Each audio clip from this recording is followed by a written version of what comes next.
All right, let's start the stream. Chat.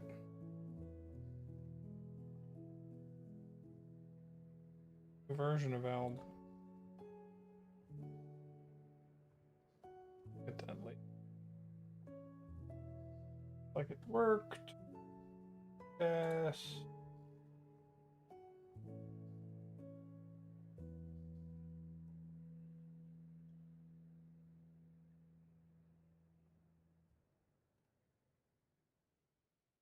Okay, all showed up.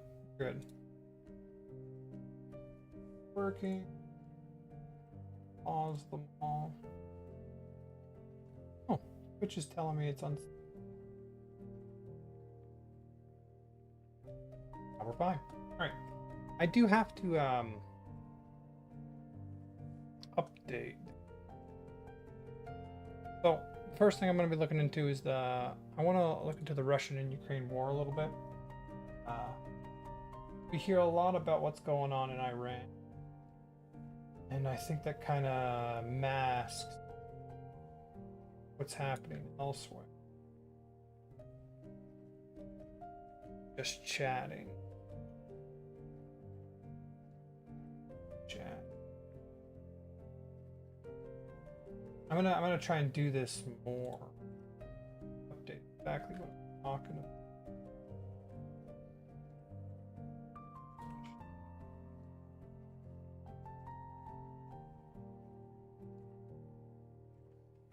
How do I do this on YouTube?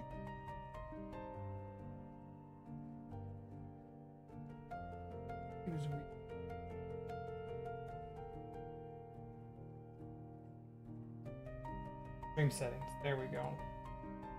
It's still all set up to League of Legends. Public. This is not gaming. Education? Entertainment. Education.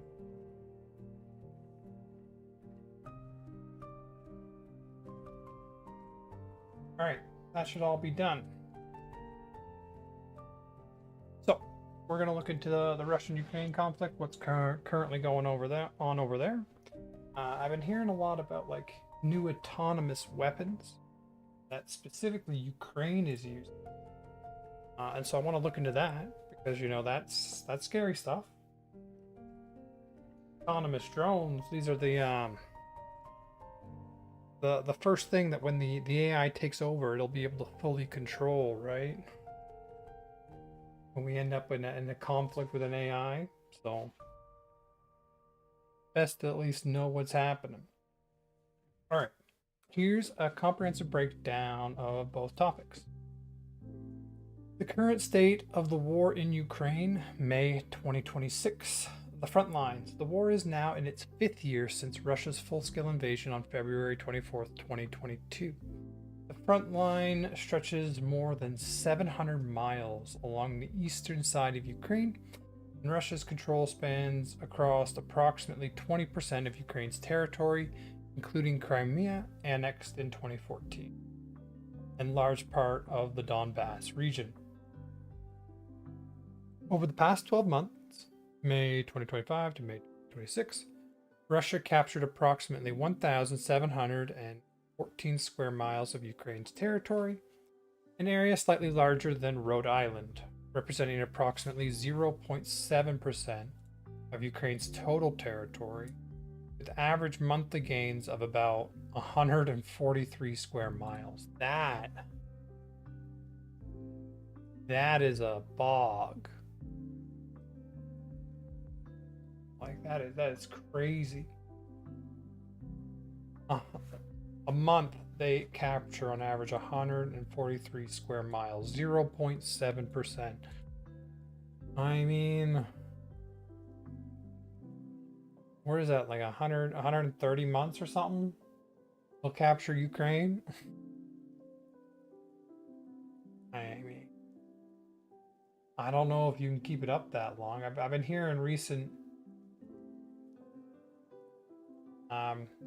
issues with the Russian side of the war. So, anyway, the situation on the front remains highly tense, with active fighting concentrated primarily in the Prokrovatsk and in Kupiansk sectors. Over the past week alone, Russian forces conducted intensive attacks using aviation, artillery, and unmanned systems. Approximately 1,600 drones and over 1,700 guided aerial bombs were reported.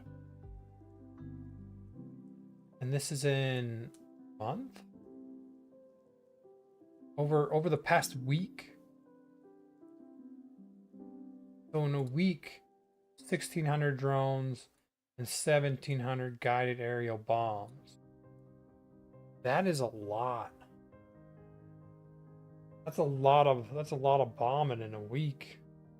With the most massive single attack occurring on May 2nd, when roughly 268 drones and missiles were launched. Like, this is the thing, right?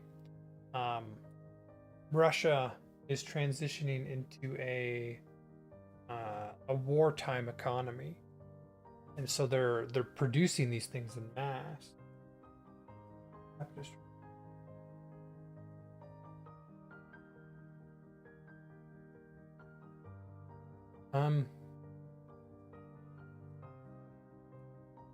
And so, like, a wartime economy is gonna like hurt domestic economy for the people significantly, but it does mean like the number of drones and aerial bombs does seem to be going up on the Russian side. Human toll.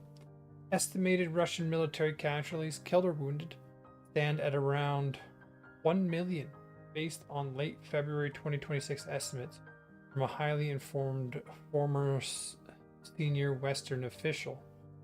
Ukraine's military casualties are estimated at 250,000 to 300,000 over the same period. I mean, Russia has a lot more just people to send to the war, to the meat grinder, essentially. But still, that's terrible. This is, let's just pull the calc. The 5 years of war, right? That's 60 months. If Ukraine, let's assume the higher end of the range, is losing 300,000 over their 60 months, that means in an average month, they have about 5,000 casualties for each month that goes on. Over 1,000 a week.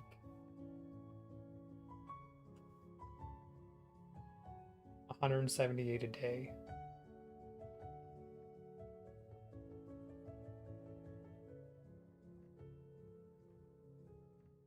These are killed and wounded. They're experiencing 178 a day. Like, this is high intensity combat. Continuously.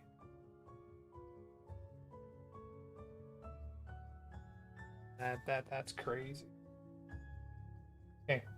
2025 was the deadliest year of the war for Ukrainian civilians, with 2,514 people killed and more than 12,000 injured. 30% higher than 2024, 70% higher than 2023.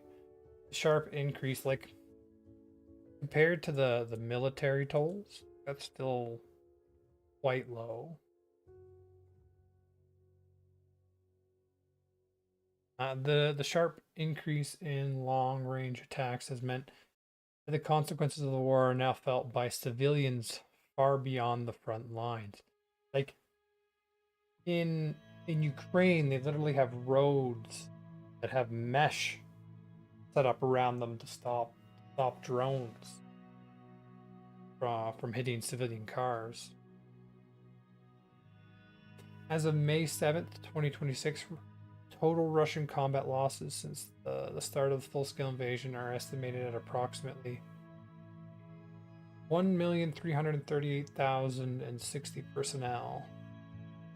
Why is that higher than this one? Russian matters. Brain inform. Oh, so the Russian one, their numbers are lower.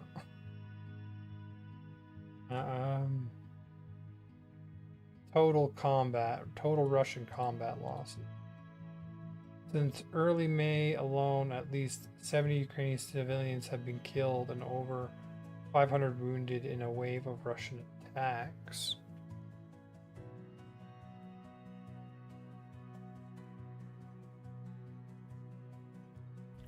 All right. Infrastructure and energy. Ukraine's energy infrastructure has been devastated. Combining occupied, destroyed, and damaged power capacity, Ukraine has lost approximately 48%, 27 gigawatts of its pre-war installed electricity generating capacity of 56.1 gigawatts. An energy expert estimated in March 2026 that restoring full capacity will require years, with only 30 to 40% potentially restored before the next winter in the best case scenario. I mean, given that the war's gone on for 5 years already, they're talking about ending it before the next winter. I mean, it would be nice if it ends. Certainly. This is, what is it, 170, calculator, 178 a day in the Ukraine side are being lost. More than that on the Russian side. Ceasefire talks and diplomacy. Russia has declared a unilateral ceasefire for May 8th, 9th. Russia has declared a unilateral ceasefire. Okay. Coinciding with its annual World War II Victory Day commemoration, threatened a massive missile strike on Kyiv if Ukraine violates it. The ceasefire was first proposed by Putin during a phone call with President Trump, while delegations from Russia and Ukraine met for U.S. brokered peace talks in Switzerland. The meeting yielded no breakthroughs. Control of territory remains key restricting point, as Russia insists Ukraine cede control of the Donbass region. A deal breaker for Kyiv. So that's the main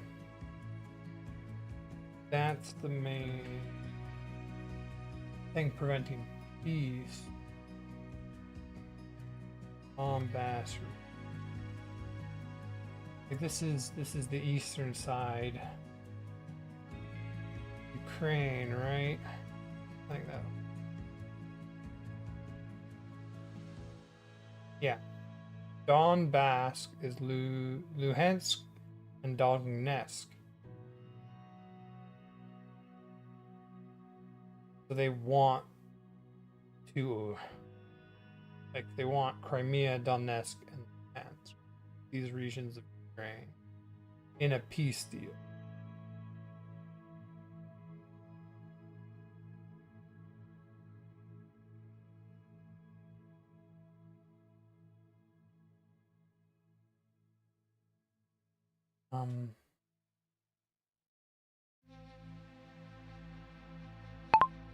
Ukraine war front lines.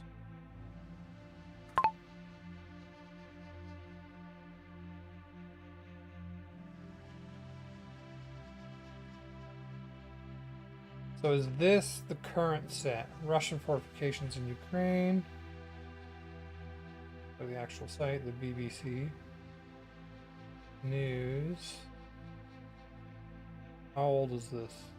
Oh, okay. This is old. Kind of looking for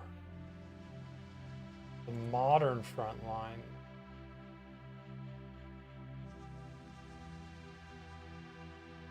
Probably have to go. Interactive map. Here we go.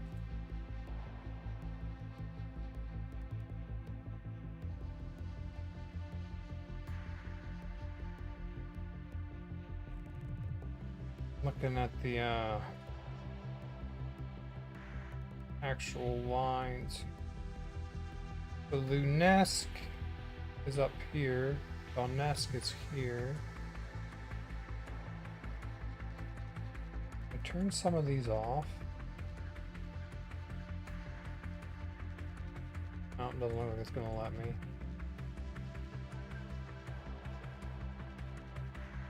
I mean, to be fair, like it doesn't look like it's moved like at all. I mean, they said, what was it?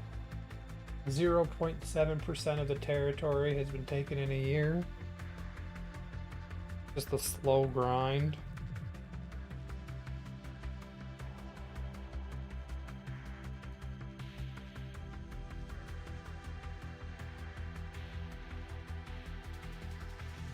$178 people a day. Like,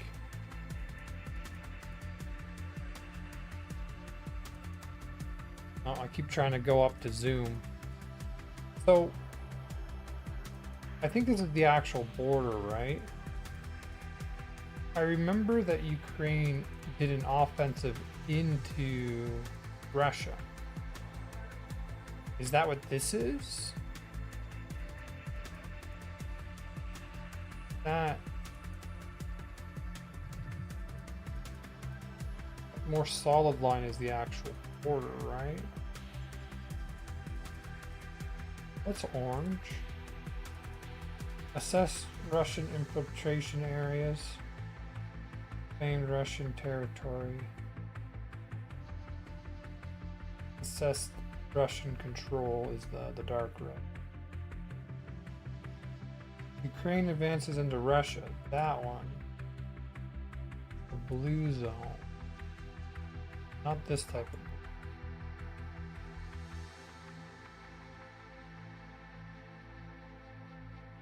I don't know. This map's a little confusing.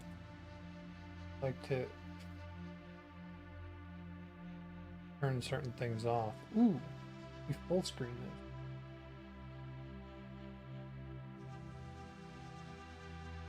So there still are areas.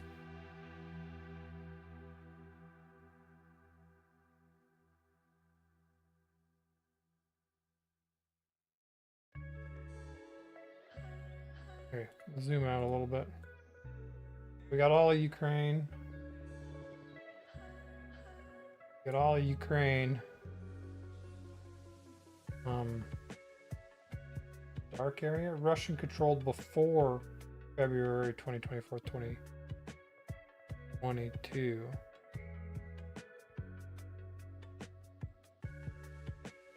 And then this is the new area they control.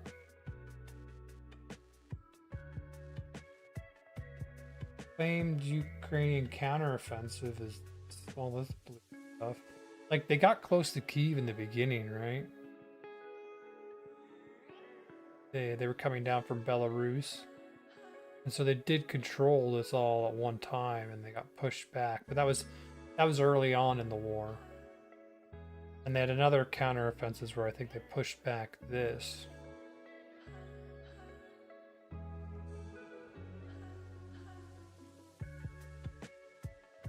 Okay, let's continue. Our talks. Control of territory remains the key sticking point, as Russia insists Ukraine cede control of the Donbass region, a deal breaker for Kyiv. Okay, autonomous weapons on the battlefield. Ukraine as a global war lab. Since Russia's full-scale invasion in February 2022, the Ukraine battlefield has been transformed into a clash between conventional forces backed by a growing number of autonomous and remote-controlled systems, effectively redefining how military forces wage modern warfare. In July 2025, Ukraine formalized this role by launching the Test in Ukraine initiative through its Braval Defense Initiative Complex and Innovation Complex, actively inviting global arms manufacturers to field drones, robots, missiles, and laser systems in real combat, with Ukraine units returning detailed performance data from the front. Whoa. So if you're on Ukraine's side, you can essentially use the war as live field tests. Oh. Hi, are you out? Like, technically, yeah. Laura, what's going on? So, if you're on the Ukraine side, this is why we're seeing such advancements in drone capacity in Ukraine. Because it's not just Ukraine doing it. It's an entire, like, all the defense manufacturers who side with Ukraine can use Ukraine as an active testing ground. Drone warfare aerial. Autonomous navigation makes drone strikes 3 to 4 times more likely to succeed. So, from my understanding, the big jump that's happened recently is we've moved from drones that you needed a controller. You needed someone with like a headset on, flying the little drone around. Oh, there's the person, fly into the person, hit the load button. Right? They've moved on where the drone autonomously finds a target and autonomously hunting and seeking its own targets and then destroying them without human oversight in any way. This is extremely effective because most anti-drone technology relies on cutting that connection between the controller and the drone operator. The drone operator and the drone itself. If you cut the connection, the drone just sits there, easy to shoot down. But if it's all autonomous, then there's no signal to cut. Even if you cut its connection, it'll maintain and continue its operating procedure on board. By removing the need for constant manual control and stable communications, both vulnerable to electronic warfare, AI-enabled drones raise the target's engagement success rate from around 10 to 20% to 70 to 80%? That's insane. So drones just went from being 15% effective to being 75% effective.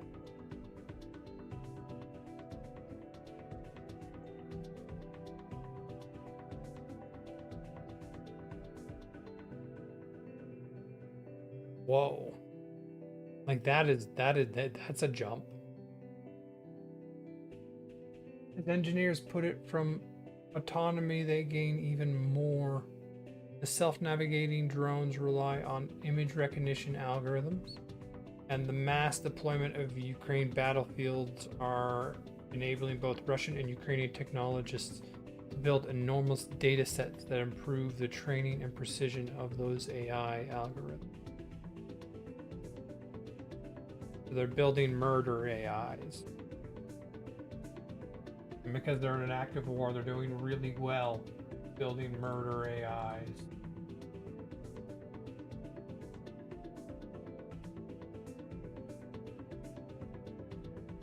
Ground robots. As of early 2026, thousands of ground robots are crawling across the gray zone along the front lines in eastern Ukraine. In January 2026, Ukraine forces captured 3 Russian soldiers in, not gonna try that one, using a single ground robot. The footage circulated widely online in December 2025 near Polsk and Teliska.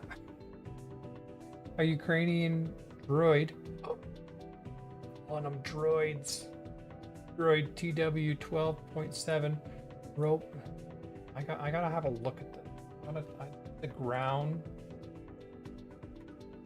Give me images. Are these fully autonomous?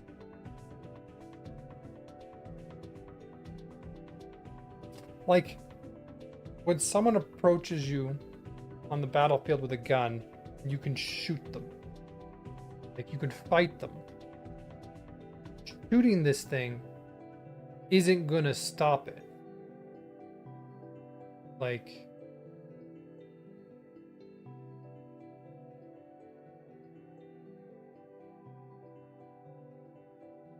you're at the stage where you need like a bomb, you need to blow it up.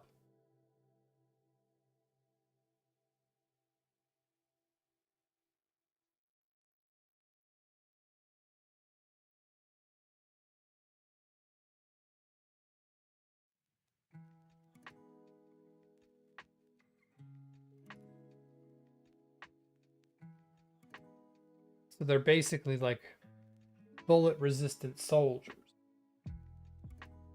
Light arms resistant. I need to know if they're fully...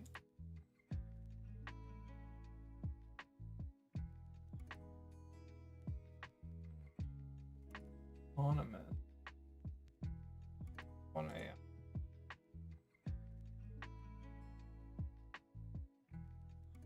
Is the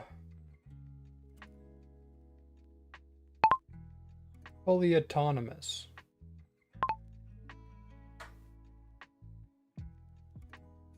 Or do these things still have drivers? The Ukraine droid TW12.7 developed by is not considered fully autonomous in terms of independent decision making for lethal force, but it features significant AI assisted autonomy for specific combat tasks. So it still has person making decision. It functions as a hybrid system designed to keep operators out of their direct line of fire while automating the most complex parts of the engagement. While the human operator generally remains in the loop for the final command to fire, the system automates several critical functions. Autonomous targeting, detection, and tracking. Yep. Ballistic calculation, drop and to hit the actual target, and navigation. So basically, you're just telling it where to go. It'll navigate itself there, find a target, and then you give it command on whether or not to shoot the target.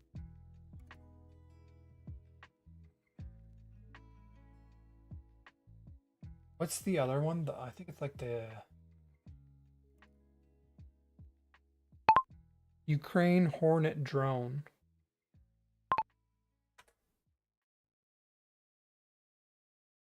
This is the one I was looking at.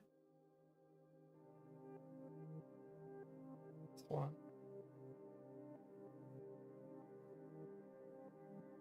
I think this is the system that has become fully autonomous. Well, let's check.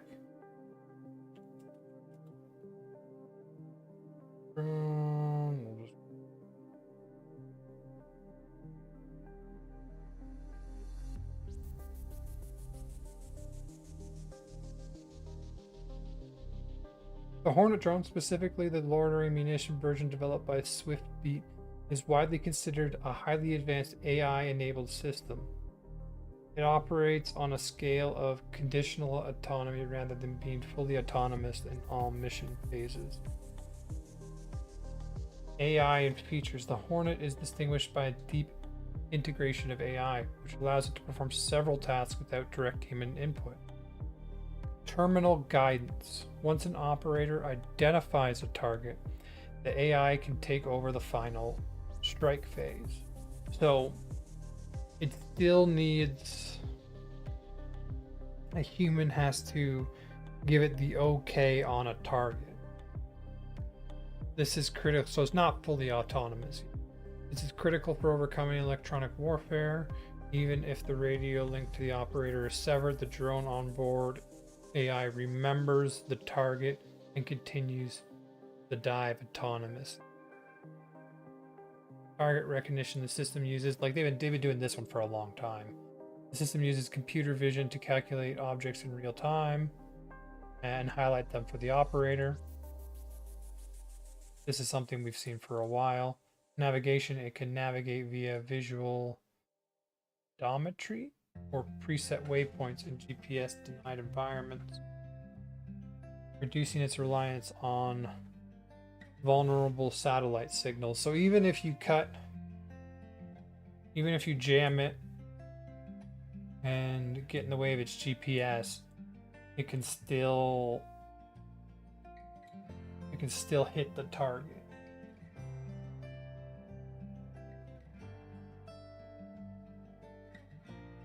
But you still need an operator to confirm targets, essentially. The operator in the loop. Reality, despite its high-tech brain, it's not a fire and forget weapon that wanders the battlefield looking for things to kill on its own. Human authorization. Standard operational procedures require a human to confirm a target before a lethal strike is initiated. This prevents blue on blue friendly fire incidents and assures tactical control. I mean, like, if a machine ever tries to destroy humanity, this is one of the first weapons that it'll be able to control, because this is like a human authorization. Like, it can just provide that for its own targets. I mean, this one and that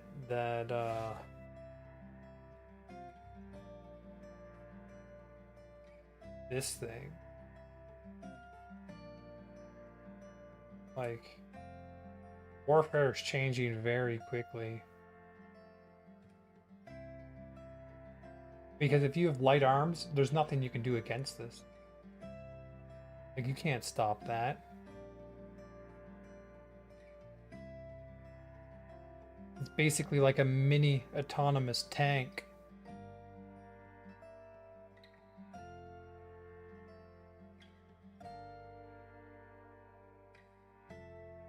Okay, let's continue. Ukraine droid TW-12.7 robotics detected and disrupted a Russian night assault, destroying an armored vehicle in the process. They have like anti-tank weaponry? In April 2026, Ukraine President Zelensky announced that for the first time in the history of this war, an enemy position was taken exclusively by unmanned platforms. Ground systems and drones, with no human soldiers in the assault itself. Are these truly autonomous? Fully autonomous warfare remains an aspiration rather than a reality. The current deployment of AI is partial in scope, enhancing certain functions rather than enabling full system autonomy. The Ukraine military uses the term autonomous systems interchangeably with unmanned systems, or platforms equipped with basic autonomous functions such as navigation or targeting. At present, robots like the droid TW-12.7 are remotely operated with limited autonomous functions depending on their programming. The aerial ones sounds like they have more autonomy, but still require a human in the kill chain to confirm target that this is not friendly fire. However, the direction is clear. As production expands and designs are refined, these systems are likely to become more capable and feature increasing levels of coordination and autonomy. So they're going that way, to where you just boot a drone up and then it goes and does its thing. And this thing is killing someone. That is a terrifying thing.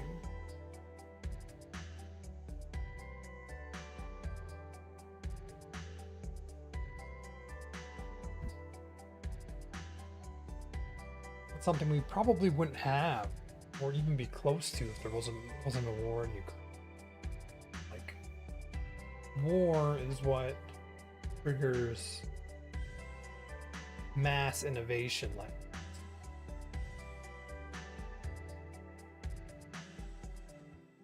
I'm like, it's not always a good thing. Although a lot of military tech ends up helping everyone, right? The internet started as a military communication system, and now it's used everywhere. Although I don't see the same functioning for autonomous weapons.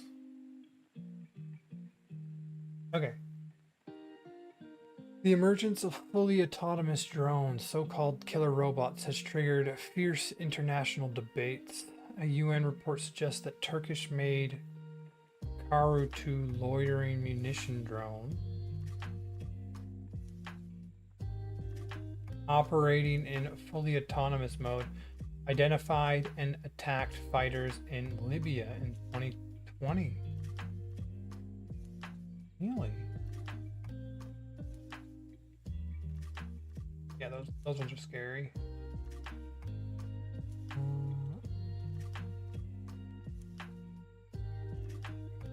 What do these ones look like? These ones are bigger. Much bigger.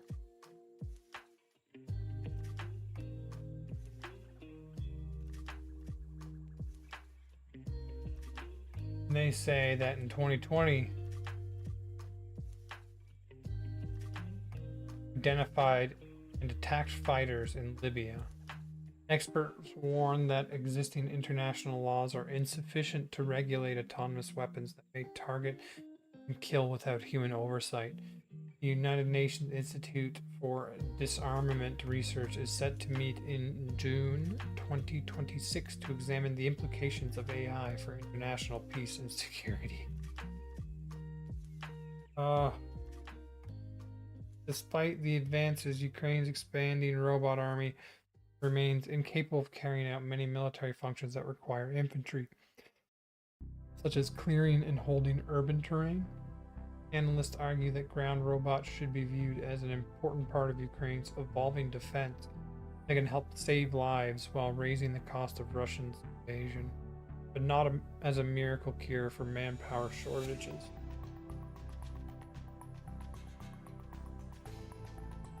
Well.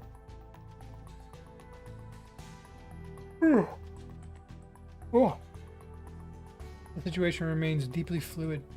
Combination of grinding attrition warfare.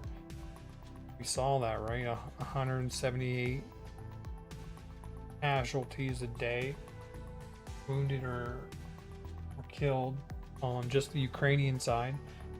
Probably have 3 times that on the Russian side, just from the numbers.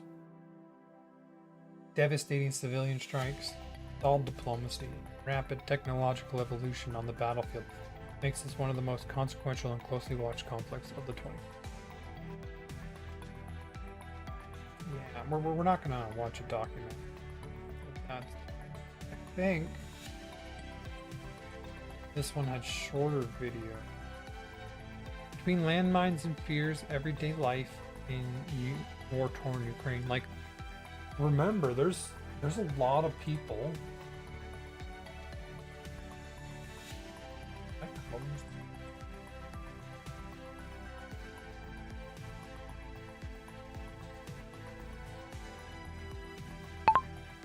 Ukraine war frontline map.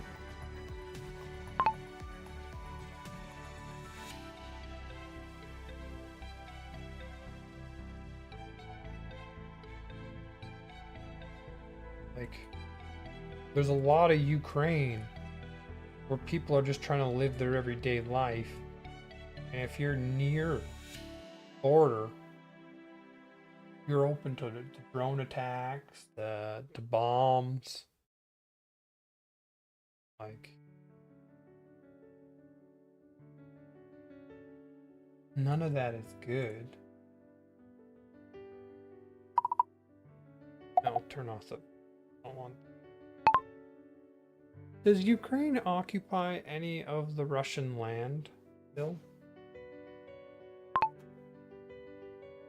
There's something else I wanted to ask it. Oh, well, ask.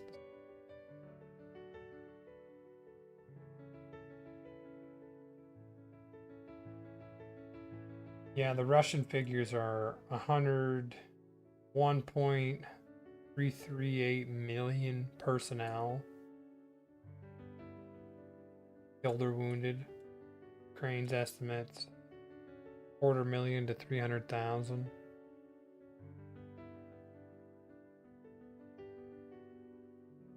Ukraine's incursion to Russian territory, the Kursk Gambit. The surprise invasion, okay.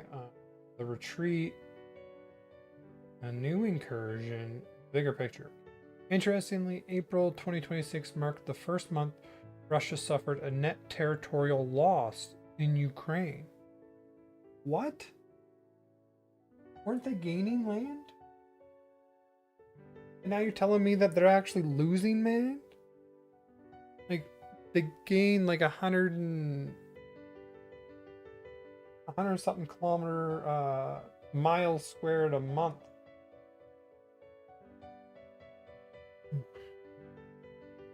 But not in April 2026. Interestingly, April 2026 marked the first month Russia suffered a net territorial loss in Ukraine since the original Kursk invasion of August 2024, losing 116 square kilometers of controlled territory.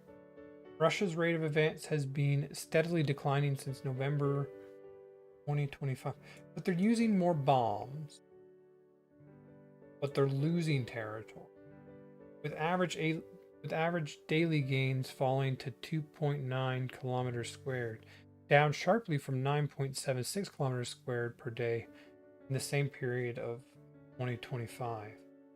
So, to directly answer your question, Ukraine no longer holds the large swath of Kursk territory it seized in 2024, but it has just launched a new cross-borders push in the same region as of this week, keeping the situation very fluid. Whether this new incursion is a major offensive or a limited raid remains to be seen. How close are we to a ceasefire in the Ukraine-Russian conflict?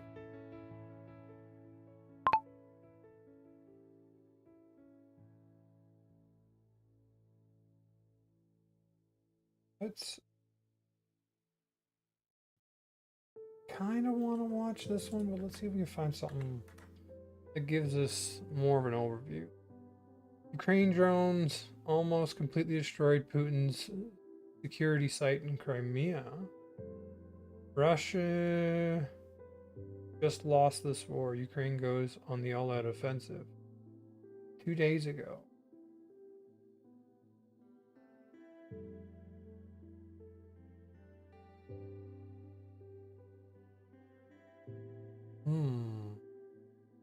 Putin fears assassination attempts amid stalling war with Ukraine. The one thing Putin feared, losing Ukraine, just wiped it out. I mean, like, these definitely all have a lean. Considering Ukraine has been losing territory up until this month. But I mean, if they're gaining territory this month, what if they gain territory next month? Yeah, so many of these people like follow this day-to-day kind of thing. Russia calls for Kyiv. I don't know how to find like a neutral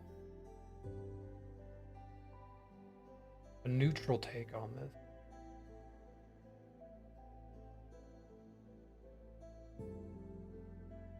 Like, the military show does a lot of these, and they all seem to be like Russia losing, Ukraine winning.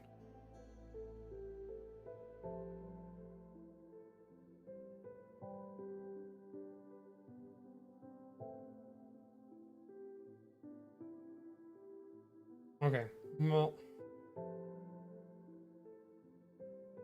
I don't know if any of these are going to give me a neutral.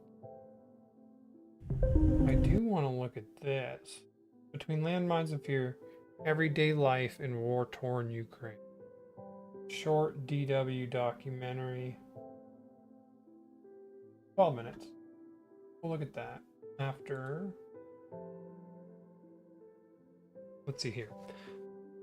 The honest answer is not very close at all. Here's the full picture of where things stand. How close is a ceasefire? The state of diplomacy in May 2026. Competing ceasefires that aren't really ceasefires.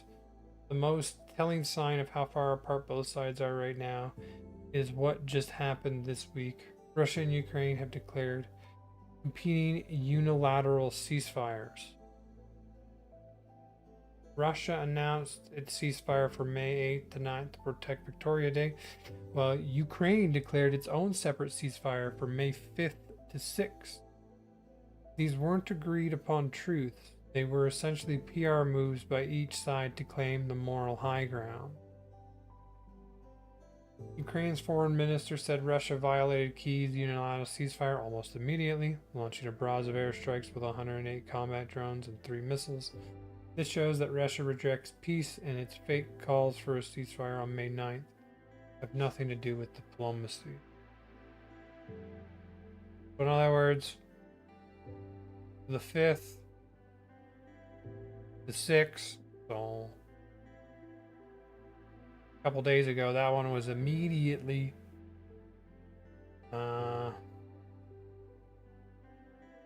broken. And so we can assume the one on the 9th, the 8th and 9th. There's no way there's a ceasefire then.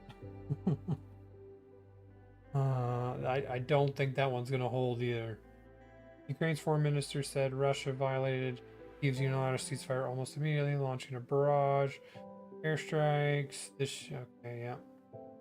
Bluntly, as France 24 reported, there is no signs that the 4-year war is close to being resolved at the negotiating table. That is sad. Because even with everything else, what is it? We still see 178 casualties on the Ukrainian side a day. A day. And we see 3 to 4 times that a day on the Russian side.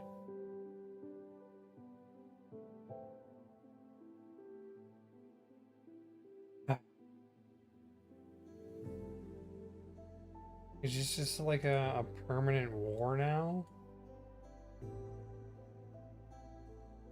His position is consistent and publicly stated.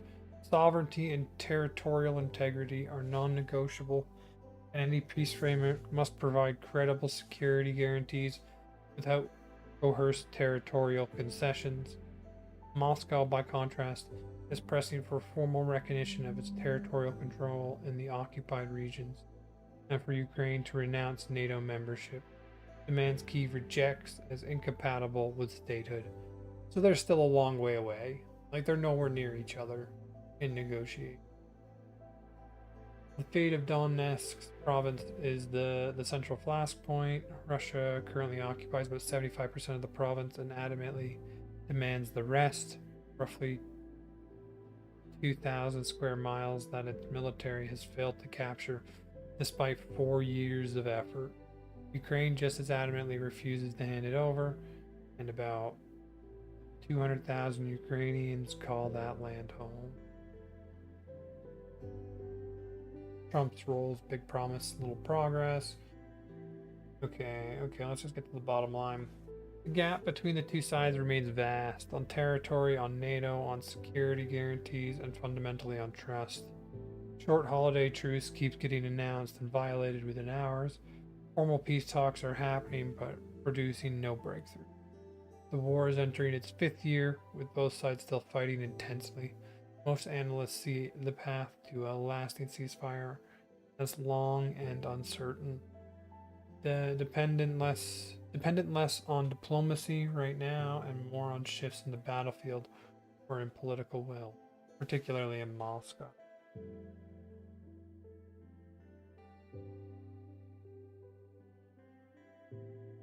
So we see a lot about this new offensive, right? Like, that's what all these were talking about.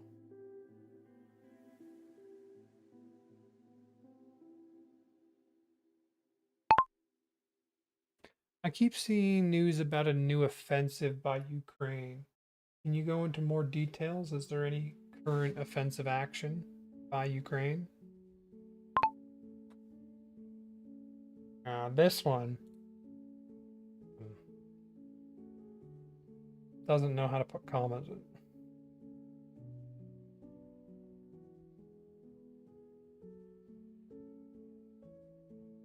Details. Or any. Let's see what it's got there.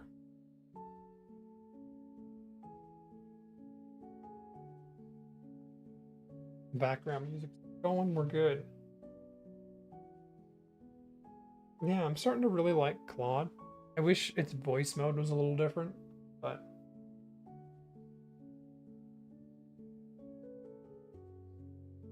okay. Let's have a look.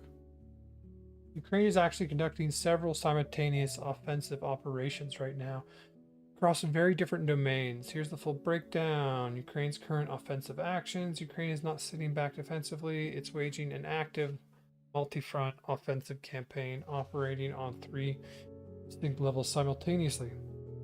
On the ground inside Russia, deep in Russian airspace, and at sea. Let's have a read. From my understanding, I think Canada just gave like $150 million more in support to Ukraine.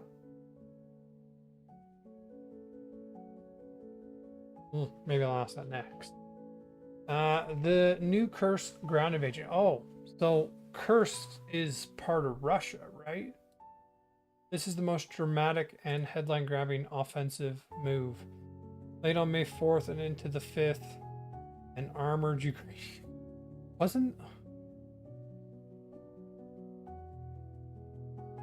right before they asked for a ceasefire. Late on the 4th and into the 5th, an armored Ukrainian ground incursion breached the Russian-Ukraine border into the Kursk region near settlement of Yotuna. Battles were reported at the border, and residents were evacuated from several settlements in the Glushkrovs district. Russian sources claim that 250 Ukrainian troops and more than 15 units of heavy equipment were involved in the push. That's not a lot. The Institute for the Study of War assessed that Ukraine's forces have advanced into southern okay, we're just not gonna. Let's see if this can get it for me. Tayakino. Tayakino. Something tells me that's probably not the right pronunciation. Tayakino, but we'll go with it.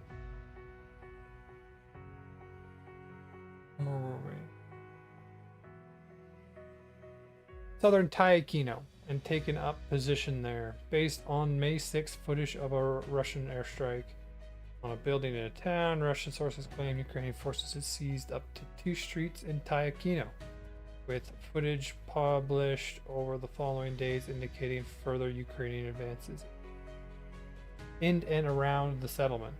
So they're pushing into Russia again. Interesting. The deep strike drone campaign hitting Russian oil economy. This is arguably Ukraine's most strategic, significant offensive. It has been escalating sharply all year. They've been doing this one for a while now. The goal is simple: drain Russia's war chest by crippling the oil revenues that fund the invasion. Go for the pipelines and factories. Ukraine's long-range drone campaign against Russia oil infrastructure escalated sharply since January 2026. Advances in the Zaporizhia. On the conventional front lines in Ukraine itself, there's also been localized Ukrainian gains. As recently as May 6, ISW confirmed that Ukrainian forces advanced in western Zaporizhia Oblast, a notable development in an area that has seen mostly Russian pressure for months. Big picture, okay. Ukraine offensive posture in 2026 reflects a deliberate strategic shift rather than massing troops for a single large counteroffensive, which wasn't working. Kyiv is fighting on multiple asymmetric fronts at once, using drones to economically bleed Russia from thousands of kilometers away, ground incursions to maintain physiological pressure, and preventing Russia offensive on other axes. If you push on one front, they've got to respond, and localized advances where Russian lines show weakness. It's a leaner, more unpredictable approach designed to maximize pain on Russia while conserving Ukraine limited manpower. So this is the stance that I think they should have took in the beginning. I do not think I speak that language. Well, thanks for checking out the stream. So this is the stance I think Ukraine should have taken from the beginning. When it comes to manpower, like, you just, where's my, keep closing my map. No, here, like, just look at the size difference. Ukraine, Russia. Manpower wise, like productive industry wise, you can never compete with that. But you can, if you just ratchet up the pay and go for energy infrastructure, make them bleed for every inch they take. Then you will ratchet up the pressure on Moscow until they're forced to essentially come to the table to talk about peace. I know that the whole thing going on right now down here, the Strait of Hormuz in Iran, has inflated oil prices, which, I mean, it helps Russia, but if you're hitting, if you're continuously damaging the Russian infrastructure around oil, they can't profit from it like they would be able to. And with long-range drones, you're able to do quite a bit. And so their current strategy of just keeping pressure applied, I think is their best chance at a positive outcome to the war. We shouldn't forget about a couple of laws by Polish government to make their power. You mean in Ukraine? Because I know, what is it? The US stopped providing direct aid to Russia, but they still allow like the EU and Poland and Canada to purchase US arms for Ukraine so that they can still use like the US equipment that's already been sent there.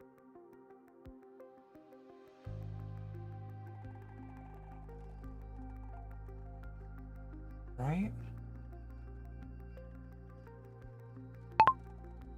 Does the US still provide aid to Ukraine? How much aid has Canada sent? I heard that they signed another aid package recently.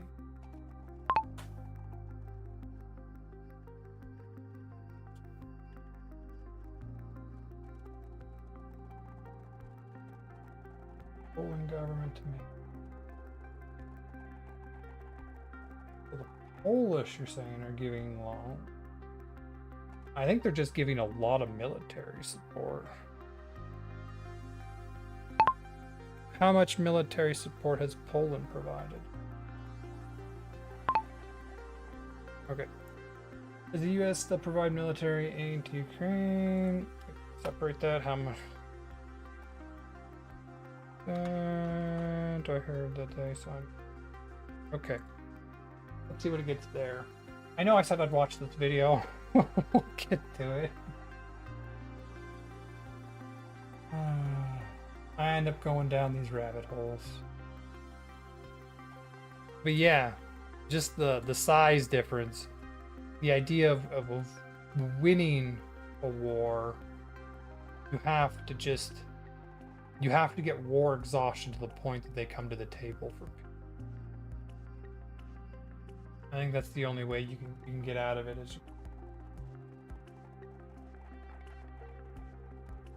Okay. United States aid still there, but dramatically reduced. The U.S. remains a supporter of Ukraine, but the situation under the Trump administration has changed significantly. After Russia's invasion in February 2022, Ukraine became by far the top recipient of U.S. foreign aid. The first time a European country held the top spot since the Marshall Plan. However, there has been no new U.S. aid legislation since 2024. So, when Trump went in, right? And U.S. commitment has been called into question under the Trump administration. According to official U.S. government figures, total U.S. assistance to Ukraine from February, so the start of the war, to now, has been between 188 billion in all forms, with 130 to 175 billion actual dispersed for allocation. Of that, total U.S. military assistance specifically stands at approximately 75.9 billion, according to both the Kiel Institute and Center for Strategic and International Studies. So,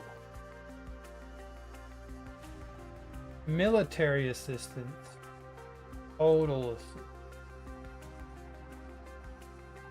188 billion. Okay, let's see. Canada has signed a very significant new package just days ago. Here's the full picture.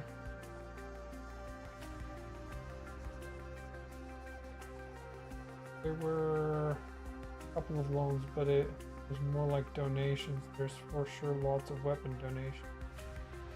And they're selling surplus of weapons. How is that country in a state of war? Have surplus of weapons. Let a country in a state of war have surplus of weapons?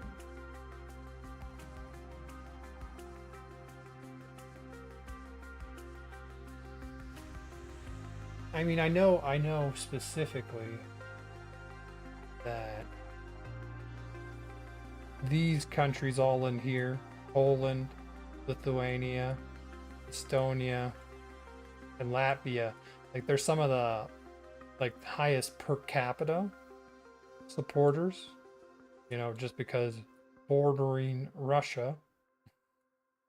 So these countries have been some of the biggest actual supporters per capita of supplies to Ukraine, supplies and aid,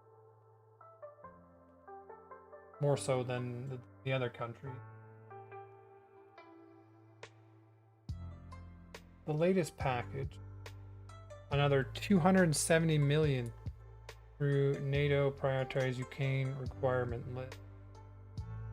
The mechanism that funds procurement of priority US built capacities, including, so when we spend this money, we're essentially buying goods from the US, military goods, and sending them to Ukraine. This brings Canada's total monetary support of Ukraine to 25.8 billion. So the US was at 180 billion. We're about a tenth the size, I think, of the US in population. A little over a tenth the size. And we've given 25 in monetary support, which is compared to this number. But then the US hasn't really been providing any support for the last couple months. I mean, years, right? 2 years of Trump now coming on. Okay, those are the numbers I wanted to see. How about Poland?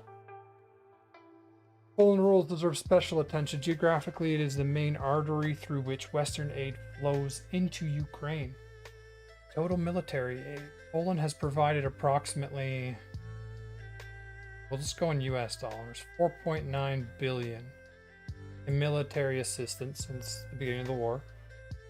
Polish defense officials note, for the scale of our economy, for the scale of our country, our army, and this is a very large amount. What's the population of Poland?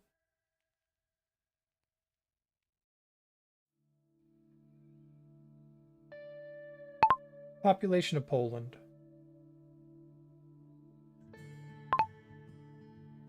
38 million. Oh, you were right on. 8 million. So that's similar to Canada's size. 4.9 billion USD. I mean, Canada's considered a wealthy country, right? Yes. Why we have provided so much.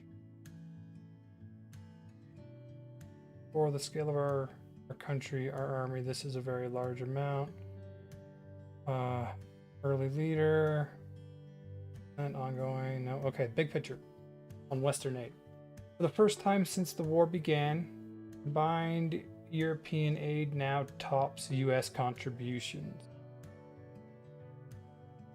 Oh, because the US has stopped contributing. Now the Europe is the larger contributor. The political shift produced by Trump's return to office has incentivized Europeans to dramatically increase their own self-reliance in supporting Ukraine. Canada, Poland, Germany, and the UK and the Nordic countries have all stepped up considerably to fill the gap left by a less engaged Washington. So another reason why Canada is like we do culturally identify a lot with Europe, but also something people forget is that we share Arctic with Russia. Like as Canada, we basically are a bordering country with Russia. There's just a lot of snow on that border. Up there. Because this map is one of the ones that stretches it out. So the upper part of the world seems a lot bigger. And obviously you can see it like that. But on a globe, if you look at a globe, you'll see it. Funny that our healthcare is in bankruptcy. Other ways of can afford to help her. Oh, what a joke. Our healthcare is in bankruptcy? So I'm assuming you're Canadian then. Like other ways are social help. I mean, oh, you're Polish. Hello. Your healthcare is in bankruptcy. Poland. I mean, that sucks. I've heard good things about Poland recently though. Like in at least the development style, like a lot of people that had left Poland have begun returning because security and development and opportunities are actually increasing.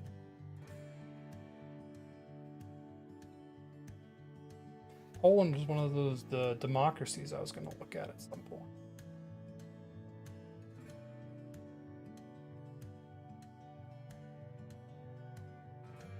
All right, well, I'm going to watch this as probably the last part of this update. Unless something else comes up here. We'll see. The Russian army... Okay. Between landmines and fear, everyday life in war-torn Ukraine. Like, I assume we're going to get to see the roads that are covered in netting at some point in this. is long gone. But a deadly unseen danger lurks everywhere in the eastern Ukrainian village of Kamyanka. There are munitions there. You can't go anywhere near them. After a grueling battle, Putin's army occupied the village. My family didn't know where I was for a month. How do you live among ruins and deadly mines? There was no pain. I didn't know my leg was gone. Why? How do you not know? I feel like that would be very painful. Don't they leave? A village fights for remembrance and survival. So this is like a frontline village. Danger Mines. Can we get the name of this village? Can I look this village up? A report by Max Zander. The road to Kamyanka is rough, and little is Kamyanka.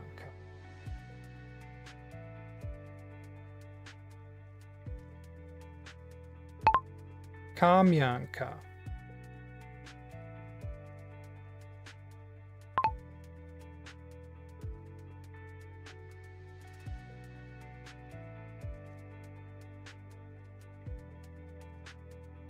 I mean, like, that's the Russian-Ukraine border right there. That little village is really, really close.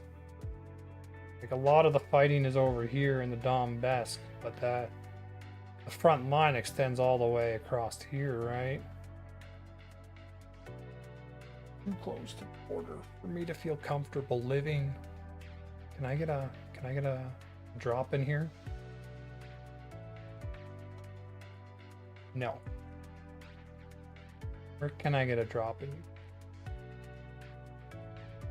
Over here. Ooh, Kamyanka right at the top. Let's have a look.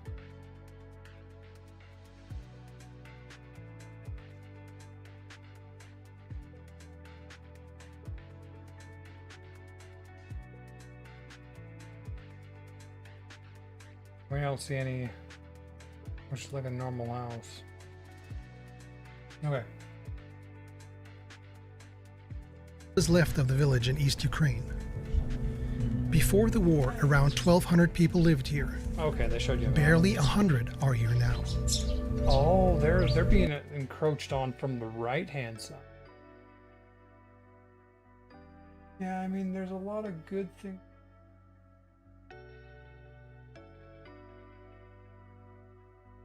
We have the biggest budget hole in history. Ooh.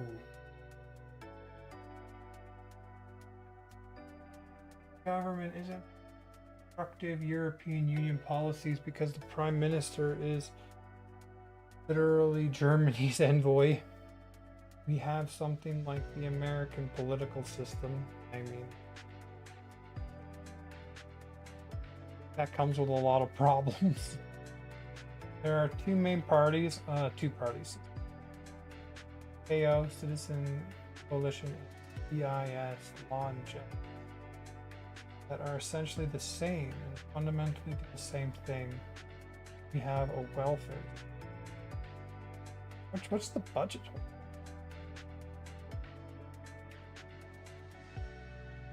Because Canada's, I think it usually sits around like 50 or 60 billion. We have similar population.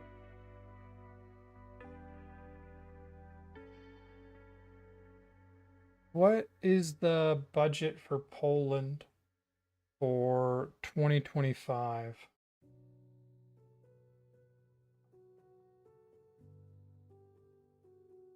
Well, that budget deficit, I should have said. Give me the better answer.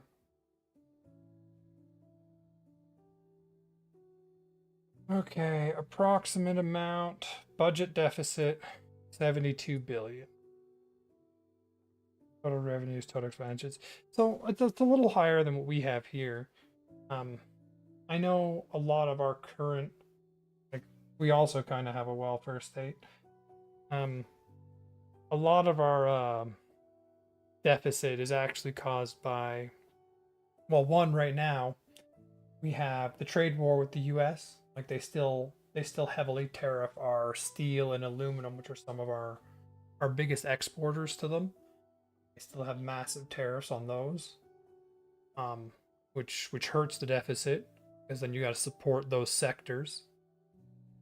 They're targeting the auto sector with tariffs, which is something the government's trying to support here. But then we actually have higher oil revenues right now. because of the Strait of Hormuz.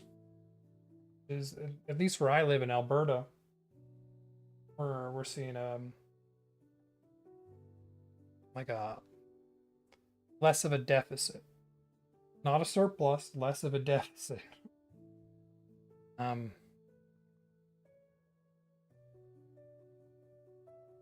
What is Canada's deficit for 2025?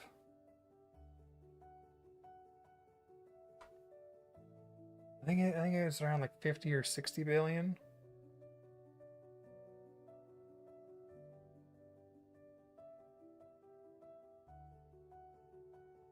Oh. Budget projected deficit for 2025 2026 is 66.9 billion. Oh. Very similar to Poland. Our political system, like, we primarily have two parties. There are a couple, like, the NDP usually gets a couple seats, and then there's a couple seats that'll go to a Quebec specific party.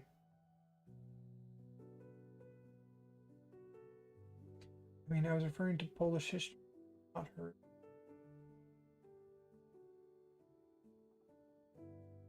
Comparison with best, it can be low or medium.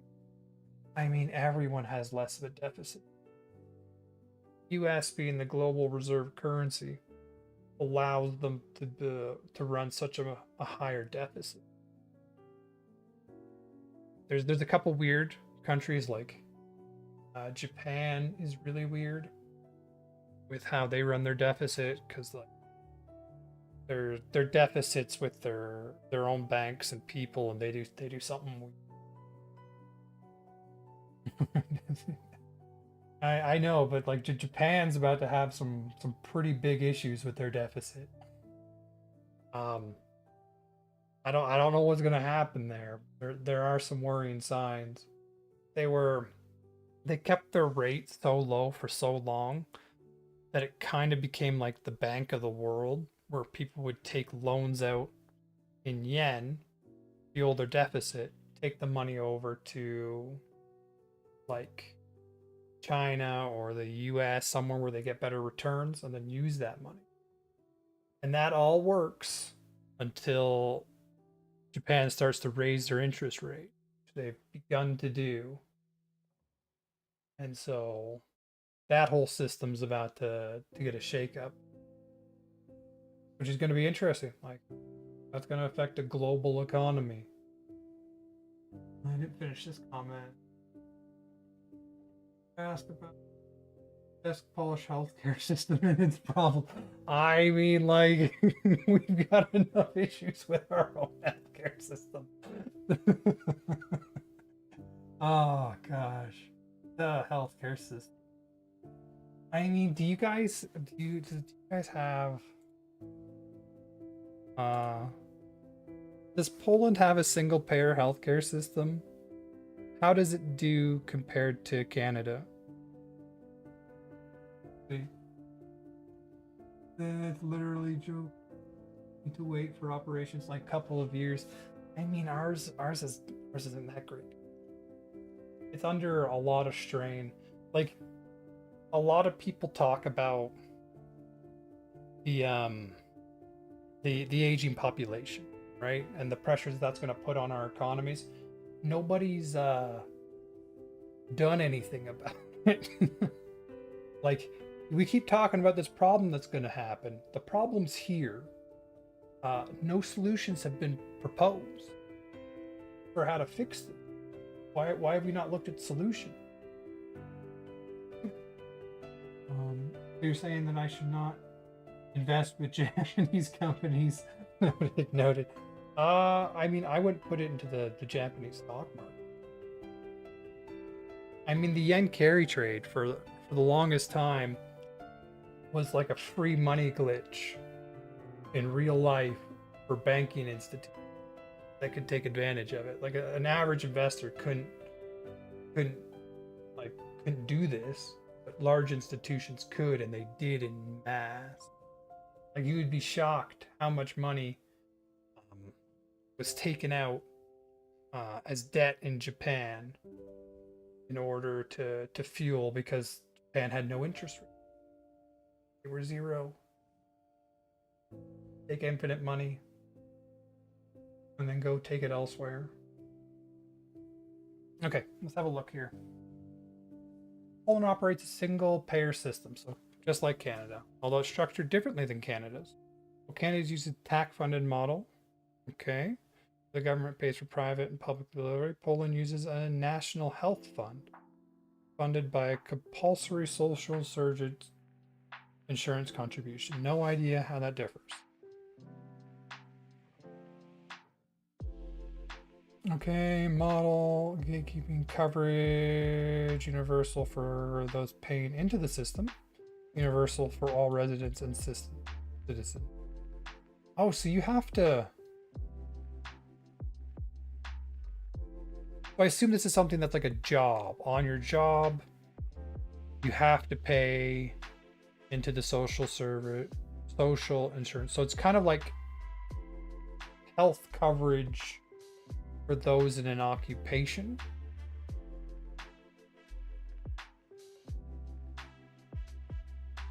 Funded by a compulsory social insurance. Do you have to pay this if you don't work?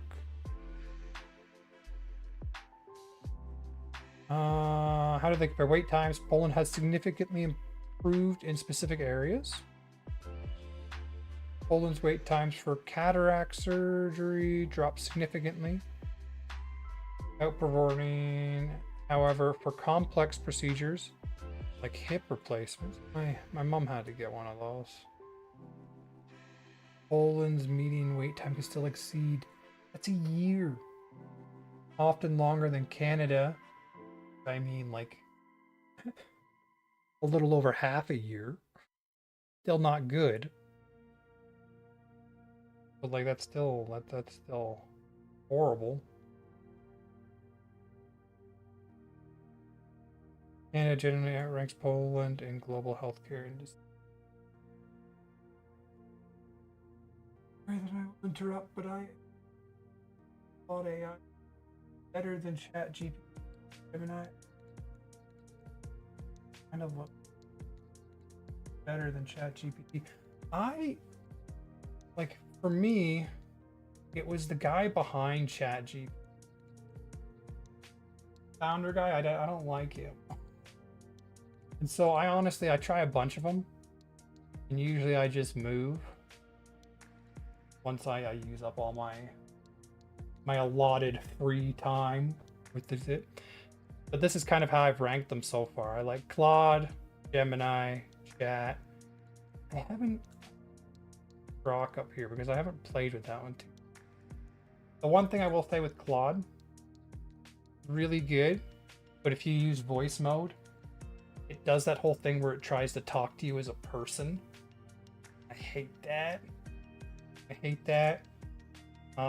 If you use Windows 11, you can just hit Windows H, and this little doohickey shows up. You could set select default microphone. I've only got one right now plugged in. And then you could just use this to record your voice and ask questions. So you don't have to use its dumb voice. I hope they'll fix that at some point. I'm not gonna wait on it. I mean, the Windows H works really well. But yeah, Claude so far is the one that I've been liking them. That, and honestly, Gemini has been really. All right, let's get back to it. What is everyday life in war-torn Ukraine like? In this small town right next to the war front.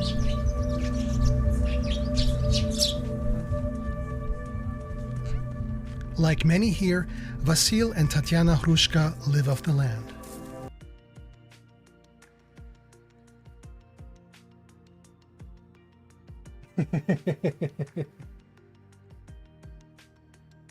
I wrote my master's thesis. So you graduated from university then? Nice. I mean, I graduated a long time ago before these chatbots were a thing. I didn't do a master's. I just did an undergrad. But I mean, how do you not use? How do you not use? It's so good when used properly to collect information. Like I know people that they like use it for everything, and they kind of become like dependent on it because you can get it to essentially just like write whatever you want. But if you use it as a tool to like learn and acquire and gather information, it's so good at it. What was your master's on anyway?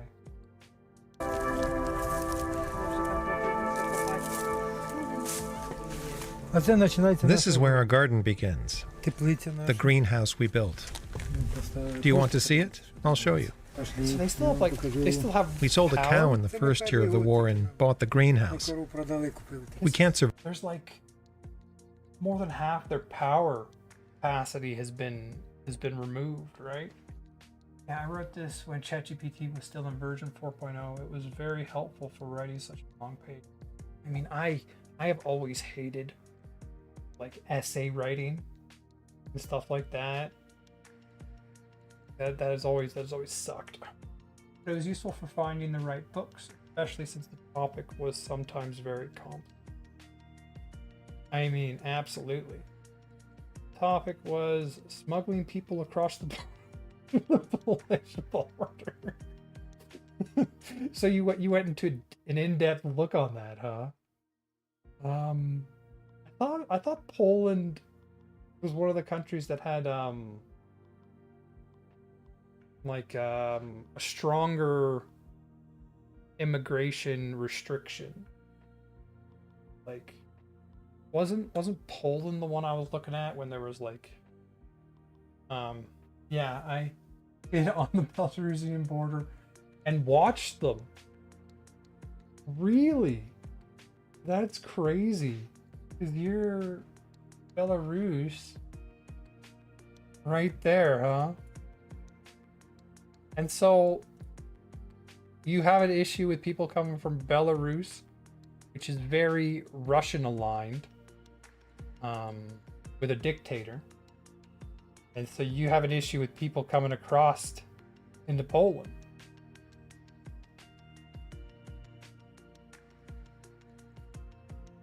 I just read the books. Oh, okay. Just find the resources, read the books. I'm about to say. Because sometimes, who was it? Like Andrew Callahan on YouTube. Didn't he he went to the U.S. Mexican border and like tried to cross as an immigrant would? I got picked up by Border Patrol. I got stuck in one of the facilities for a while.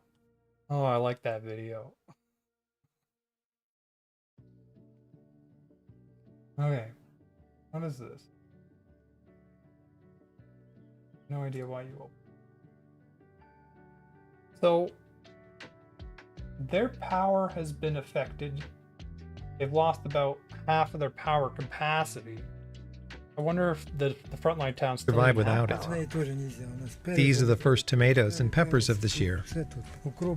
Dill, parsley, cabbage. We grow everything here. Beside the garden, they have If you ask me if this guy is Russian or Ukrainian, I wouldn't be able to tell you the difference.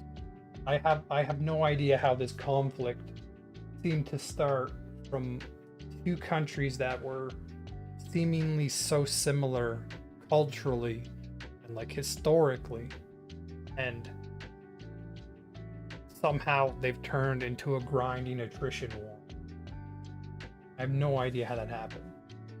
I mean, I live close to that border, I'll do that, but let's be real, I just researched court records about people who were convicted with smuggling people. Let me say, there's a lot of them. Mostly Ukrainians and Belarusians. I mean, I could see that. How does the Ukraine-Polish border work? Because in the beginning of the war, like there was a flood of refugees, right, coming out of Ukraine. Um, People that were like, in the beginning, the war looked like it might end quickly. Um, so a lot of them were leaving, and the friendly nation to do that through was Poland. Like, how many Ukrainians are currently in Poland?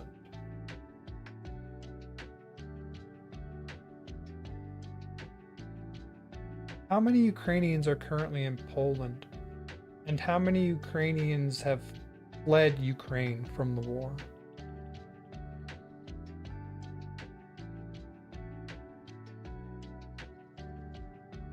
Around 90% foreigners convicted. Yeah. I mean, it's rare to see someone from the country convicted of smuggling people into the country. It's usually something that's someone who's gone through the smuggling process themselves end up the smugglers. There are currently approximately, so Ukraine had just under 40 million. I mean, Poland had under 40 million. And there's 1.55 million Ukrainians legally registered in Poland. That's a lot. Led the full-scale invasion and those who are already living in the country for work and study. Just under a million. Temporary protection status. I mean, that's gone on for 5 years already. Among those with temporary protection, roughly 83% are women and children. That makes sense. That was the group that was going to run, right? Usually the men stay and join the military, and the women and children are the ones that end up as refugees. Poland has seen high levels of economic integration, with over 1.3 million foreigners registered in the Polish social insurance system at the start of 2026. Global replacement statistic: 6.2 million. Refugees in Europe, 5.9 million. Internally displaced within Ukraine, 3.7 million. So this is probably from like the occupied regions, people that have fled. Total fled over 8 million. And this has been for 5 years. You've set up a new life somewhere in that time. Ukrainians enjoy a privileged position in our country and, in fact, have never had a problem entering our country after the war. They primarily smuggle people across the Belarusian border. Oh, currently we also have a problem with Germany, as German service smuggle illegal migrants into our lands. Yeah, from my understanding, like German has a much more open borders process. So if you want to get to Poland, go to Germany and then get across the border, even though legally it's a relocation system. Migrants register in the later countries back there.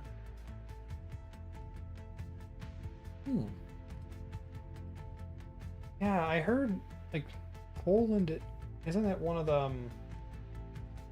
the countries more tough on immigration in the EU, from my understanding? Like, I think the shift that we've seen in the US, Trump becoming far more like anti-immigration, essentially.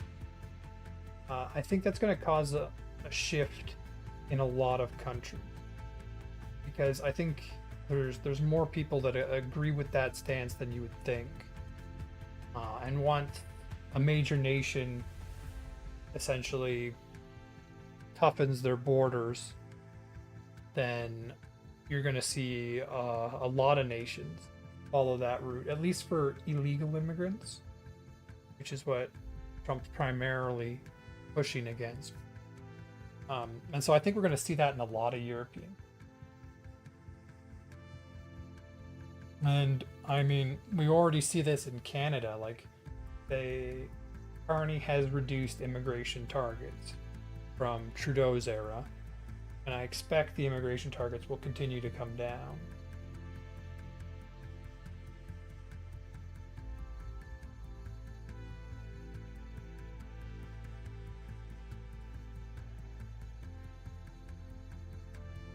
How many illegal immigrants are there in Poland? Like, do you guys have an issue with that as well? I know in Canada, because we have the oceans, our issue is not people coming illegally. They'll come legally on a visa, and then when they essentially overstay the visa and they don't leave, and that's the biggest issue we have here. Bring it up. Please when it leaks.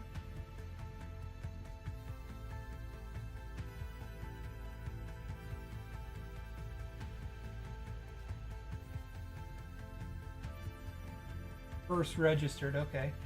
And we need to expel them legally. Time he, our country, 1 month. Not expelled with border guards. He note that he needs to leave our country, and that's it. Yeah, we have a problem, and no one talks about it loud. Of course, we got the same issue. Like, you see with Trump and ICE that they're enforcing their immigration law. In Canada, we have a problem with not enforcing our immigration law. Not that the immigration law itself is a problem, it's the lack of enforcement.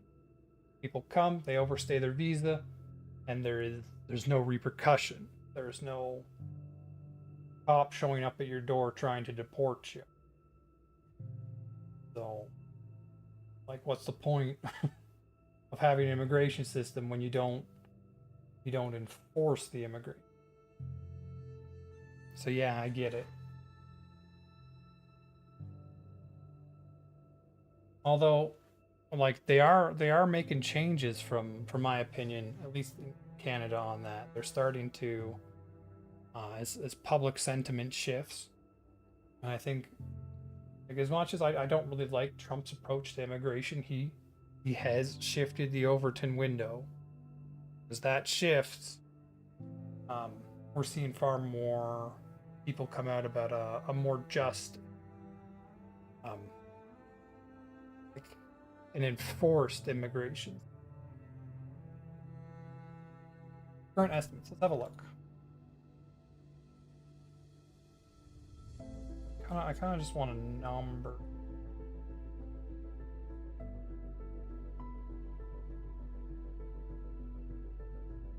Not going to give me a number, is it?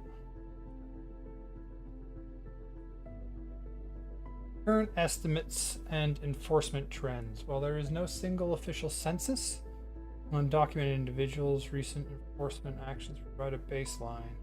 Forced deportations in 2025, Poland's border guards forcibly removed 2,100 foreign nationals for illegal stay, lack of valid permits. This was a significant increase compared to 2024. I mean, that's still for a whole year. I feel like that's a low number, reflecting zero tolerance policy. Irregular crossing, Belarus border. Yeah. Following the completion of the 187-kilometer steel barrier? An enhanced sensor system? You guys have a steel barrier? Forward. Need it.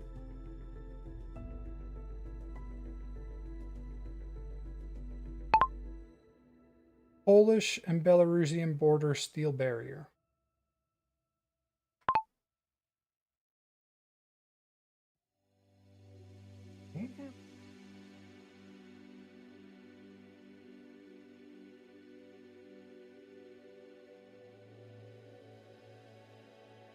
I assume those people are not always there, and they're just there for their photo shoot.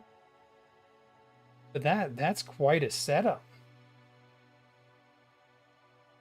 I mean, offenses don't do a whole lot other than like the mental deterrent of we don't want people here.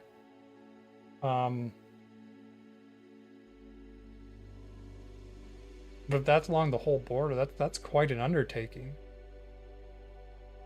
Like that stops zombies at least coming over. I think Canada, yes, we have a comment, no one talk about it, but I think Canada has one advantage. You can change your government at least.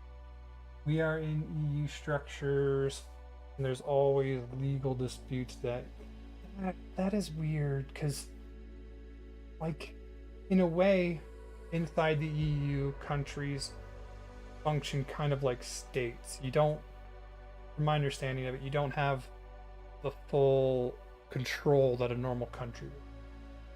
You have overriding EU legislation, which is largely like pro-immigrant, from my understanding. Although I did look into that, and there was indications that was shifting, if not becoming anti-immigrant, to at least giving countries more authority.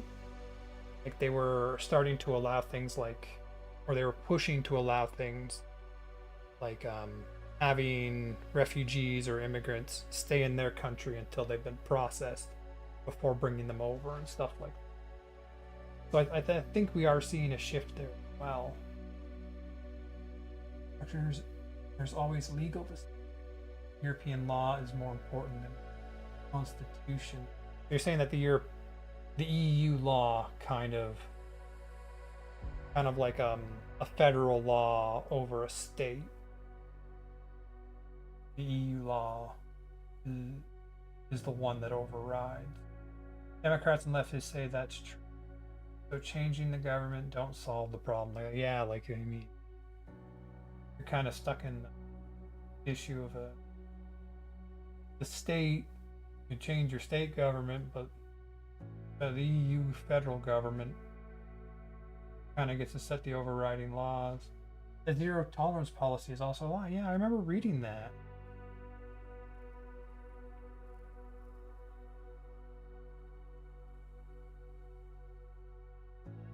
Steel barriers and enhanced sensor system. Illegal crossings at the Belarusian border. So you have a lot of crossings at the Belarus border. Yeah, we have steel barriers built by PIS, so that's one of your government. Because Lukashenko, president of Belarus, pushed illegal migrants for our border. Did he push people? Like he's trying to push migrants? Is that kind of like when you hear in the US, them shipping illegal immigrants from Texas up to New York? You're the ones that vote for the illegal immigrants here. Have some. But when that barrier works, we take legal immigrants just like that. Because they're legal. And that's a lot of holes with the barrier. Yeah. Like, we have the picture here. But there's no way you have people standing there like that all the time. With that long of a border, you can't do that. So there's definitely going to be holes. There's a lot of holes. Constant attacks are causing migrants to break through. And we don't have enough people to constantly monitor the border. Yeah, that's a good point. Yeah. So it seems like you're having a lot of the same issues that the US is going through with their southern border, except the US now has a very very anti-immigration president. So their federal system, which is kind of like the EU, has turned very anti-immigration, which is allowing the states to be more rigorous in deportations, but also in preventing people from coming here. Because I hear now that Trump sent all these like over the top immigration, like, what do you call it, mandates, or they had to get rid of so many people, and like so many people a year or so many people a month, and not Biden. Who was before that? They're the one Democrat politician, Barack Obama. Obama was known as the deporter in chief, but he was the deporter in chief because so many people came to the border. And now that Trump's there, they have very few people coming to the border, and they're trying to match Obama's numbers when they don't have the people coming to the border. And Obama's numbers were all because so many people were at the border that it was easy to get high numbers, because they'd walk over the border and you send them back. And so now Trump's trying to get his numbers by being very aggressive with ICE.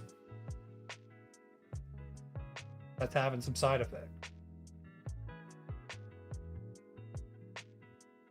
Very interesting issue. I recommend that. So-called Operation. Grab that.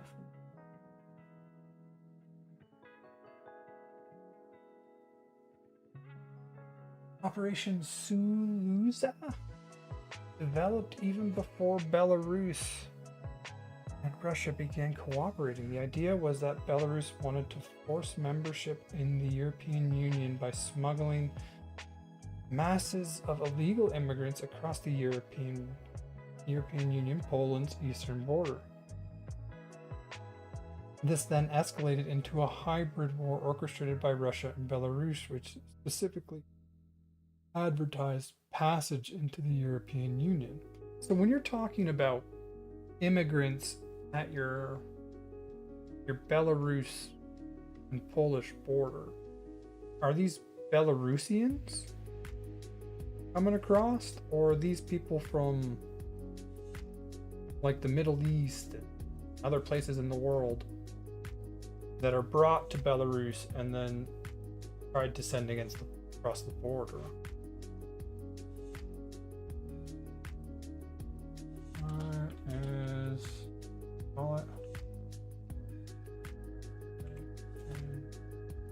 I don't know how to put that little thing above.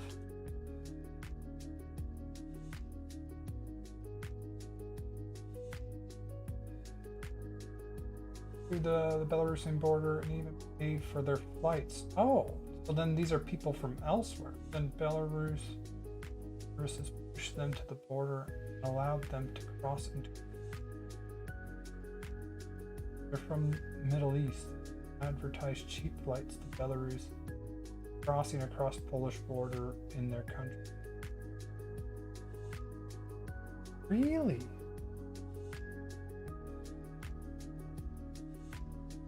So then this is like a specific tactic they are employing.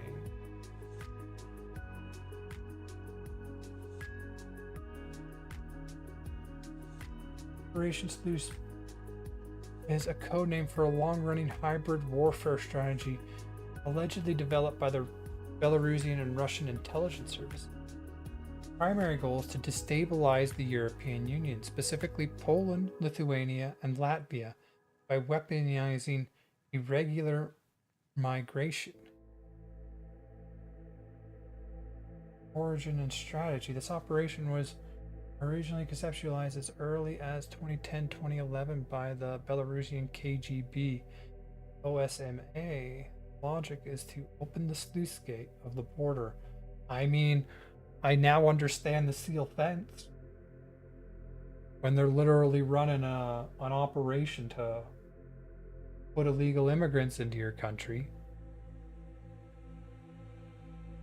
allowing or actively facilitating the flow of migrants from the Middle East and Africa into EU territory to create a political and humanitarian crisis.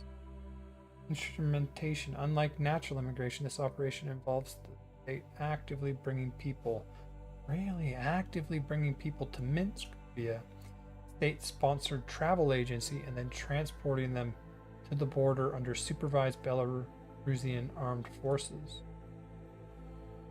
The operation became internally known in the late 2021 when thousands of migrants were pushed towards the Polish border. This forced Poland to declare a state of emergency and begin to construct a permanent steel barrier, which we've seen. As of May 2026, the effect of Operation Sluice continued to shape Poland's national security policy, buffer zones, geopolitical. The operation is widely cited by security analysts as a prime example of demographic weaponry, using human beings as tools of political pressure to force concessions or weaken the territorial integrity of a rival state. I mean, that's crazy.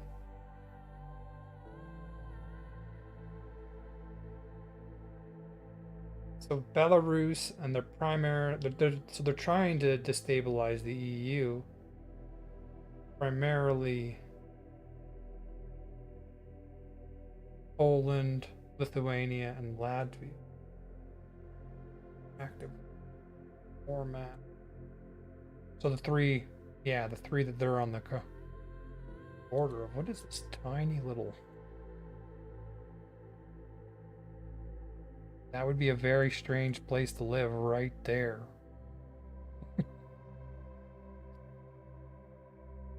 Do people live there?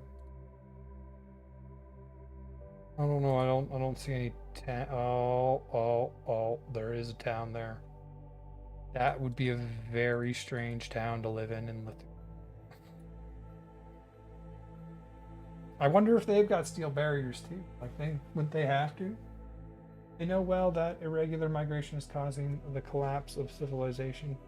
Don't worry, Germany, France, Spain, and Great Britain brought this about through legal immigration. There's no need for operation. I mean, Canada's got a pretty high immigration rate too.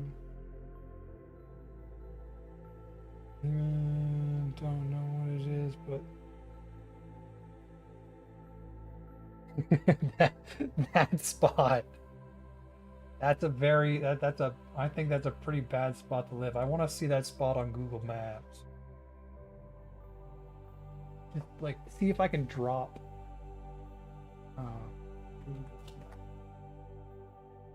Oh. I live.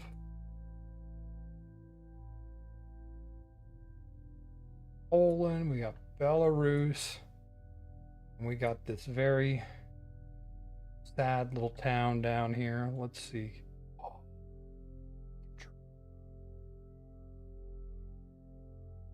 Come on.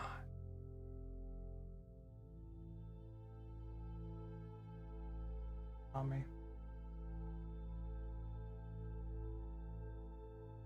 Come on.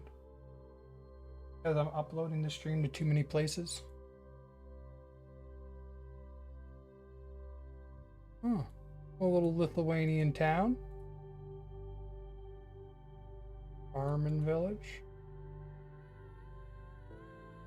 Not a nice place. Oh, look at that. Nice place to sit. We have the same garbage collection has been pretty much figured out for the entire developed world. We got the exact same stuff here. I mean, there's still people here. I bet you they're happy they ended up on the Lithuanian side of that border. Can I see it? See the actual border. Just looks like farmland. Like, is there a border checkpoint? Is that what I'm approaching here? There is.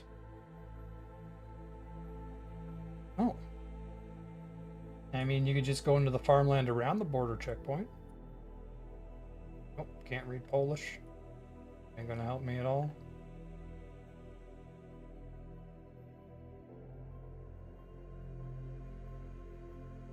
Yeah, checkpoint.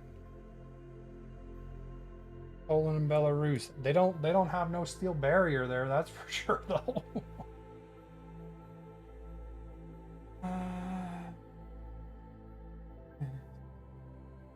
Yeah. Oh boy. My space. I need to go sleep. So sorry because we had a very nice conversation. Yeah. Well, you have a good night, man. Lithuania literally, like Poland, we are brothers. But it's a funny thing. We share a lot of common history. And we was Polish-Lithuania Commonwealth.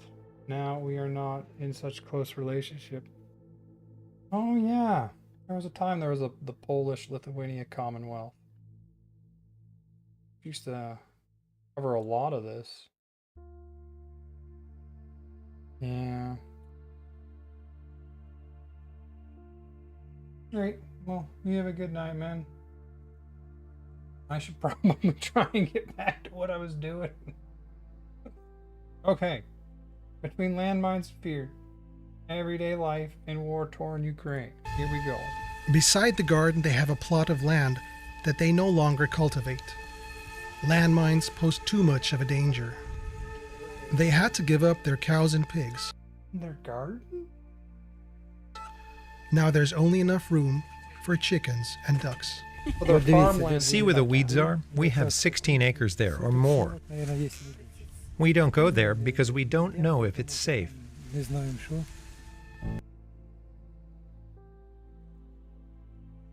even don't like, so to speak, we even don't like each other. I think this has something with an intra-war period when we gather some of their lands. Goodbye. Peace. Well, I mean, you broke up from the Polish-Lithuanian Commonwealth, so clearly something happened. Despite their caution, they have both been badly although injured. Poland was like... Yeah, I thought it covered a lot more territory back when. But this is all going from like old video game knowledge.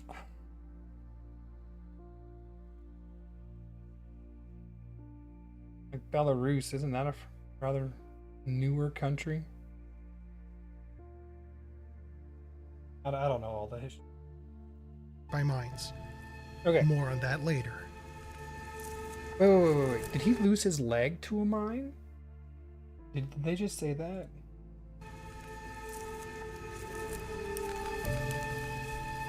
Because mines are designed to maim more than to kill.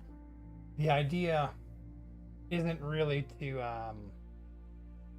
kill someone, is to make that someone become a negative on the health services. Because if you kill someone, they're just gone and their productive capacity is gone. But if you can like severely wound someone, then not only is the productive capacity gone, they now become a drag on the medical system of the country. So that person goes from being a positive impact to a negative. Which, when you can do that with using less explosives in your mines aren't meant to really kill, they're meant to maim, more or less. Vasil shows us the cellar where the vegetables are stored for winter. Come in, don't be afraid. We keep our preserves here. The wall also bears traces left by a Russian hand grenade. What? In his cellar? When the Russians came, Vasil and Tatiana hid with That's one of their cute cat. sons and a neighbor. Soldiers forced them out of the cellar. They led us to the store with our hands behind A lot of amputees. our heads. As we were walking down the road, a soldier's radio beeped. He asked over the radio what to do with the civilians they had detained. A voice said, "Shoot them."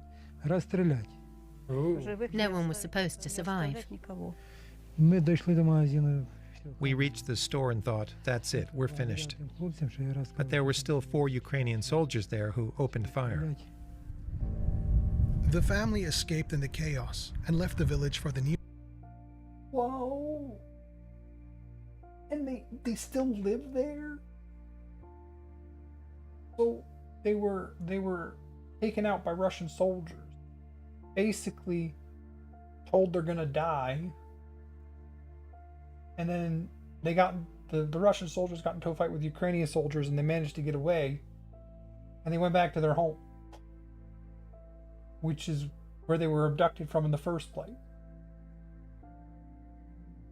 How do you live like that?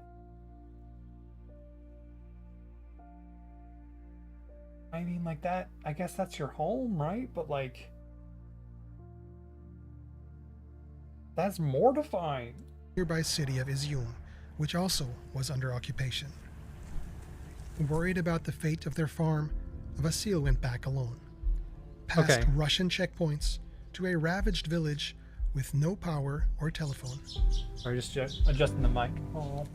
My family didn't know where I was for a month. One day my son came by, and I told him everything was fine. Vasil stayed until the Russians withdrew. At first, many thought he was a spy and threatened him. Some villagers who had fled call him a collaborator. He insists that he was neither. He In just the went back first to months his of house the while it war, was occupied. Russia initially captured a third of the So, Kharkiv so it region. sounds like they did evacuate, but then even though it was occupied, the man went back to just like manage the farm, even though it was occupied. That is crazy. Including more than 500 villages like Kamyanka. They planted anti-personnel mines via helicopters and mortars. They scattered large numbers of butterfly mines over wide areas. The plastic mines are difficult to detect, even Ooh. Like for a long time, it was you could get them with a minesweeper, right? But once they're plastic, not a whole lot you can do. with metal detectors. Yeah, metal detectors.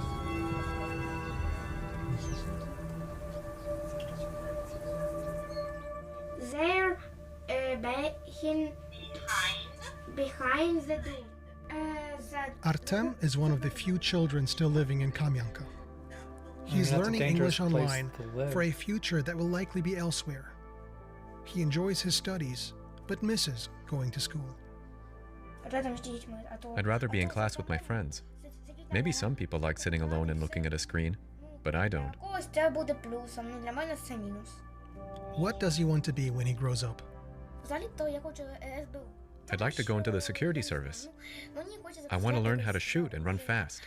Навчитися так бігати, ну так хочеться. Може розвиватися в калібрах. You can learn about different calibers Щоб так and go on patrol in the city or the villages. по місту, по селам. Then he wants to play something for us. Ага. His mother Tanya watches carefully. Я стараюся так, щоб I give him everything I can.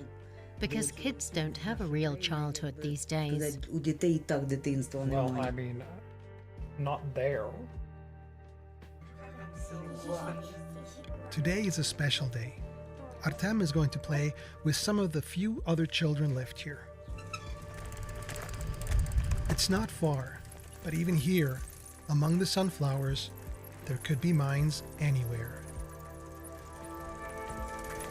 Значить, там знаходиться якийсь боєприпас. There are explosives there. That's a whole new fear unlocked of letting your kid go play outside with their friends. If there's mines out there, and then like parenting's hard without mines. I don't want to know how difficult it is with mines. You can't go Sounds anywhere near it. Terrifying. If you see wires stretched across the path, you can't go there. Значить, в тих містах нельзя ходити. The boys can no longer roam around freely like they used to. But Artem and twins Maxim and Yehor still have fun. For a few moments, they can just be kids.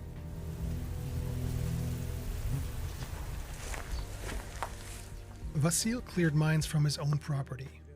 He burned rags on top of the mines to set them off. Запалили тряпку. І сам пішов. Oh my goodness. He seemed to have everything under control. Until October 2022, after the Russians withdrew. Vasil was collecting munition crates for firewood from the yard next door. The crates were by the house. I went over and picked one up, and then it happened. He lost a foot and had to have surgery. Yeah, to An aid organization provided a prosthesis. Then he had a stroke. His sons and his wife Tatiana looked after him until he was again able to walk and work. But then they relived the nightmare again last year. It happened on June the 4th, my birthday. My son Vova came with his family for a barbecue. He lit the barbecue, and my eldest son and I went to bring hay for the cow. I didn't touch the mine with the rake, I stepped on it, and the blast knocked me over. I didn't understand what had happened. I started crawling and saw the grass was covered in blood. Her son tied off her leg, probably saving her life. Healing takes time, both mentally and physically. It took Vasil a long time to accept the loss of his foot. Tatiana is having trouble with her prosthesis. She is in pain and has difficulty walking, but they refuse to give up their way of life. They say working in the house and garden keeps them fit. Across the street, Volodymyr is busy doing repairs on his house. The government gave me 300,000 hryvnia. I have to use it by the end of the year. I wonder how much that is. The Z-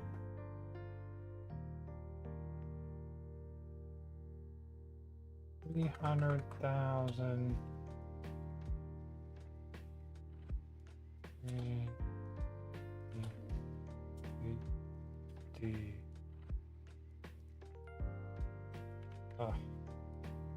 Spelling is terrible.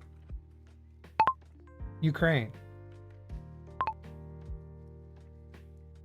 Luckily, we still have that. 300,000 Ukraine money to USD. Ukraine hryvnia. So almost $7,000 USD. Z on the gate, symbol of the Russian army, bears witness to the last dwellers here. He says the occupiers purposely destroyed the place. The bathroom floor was covered with feces. Well, sounds like me, they just don't know how to manage a bathroom. When there's a bunch of people, a bunch of soldiers staying there. Room, a shell has punched through the floor. Oh. Damn. And that sucks to repair. Because you gotta get those boards out. We have an old shed that we're debating on bringing down. Backyard, and it's got this exact issue.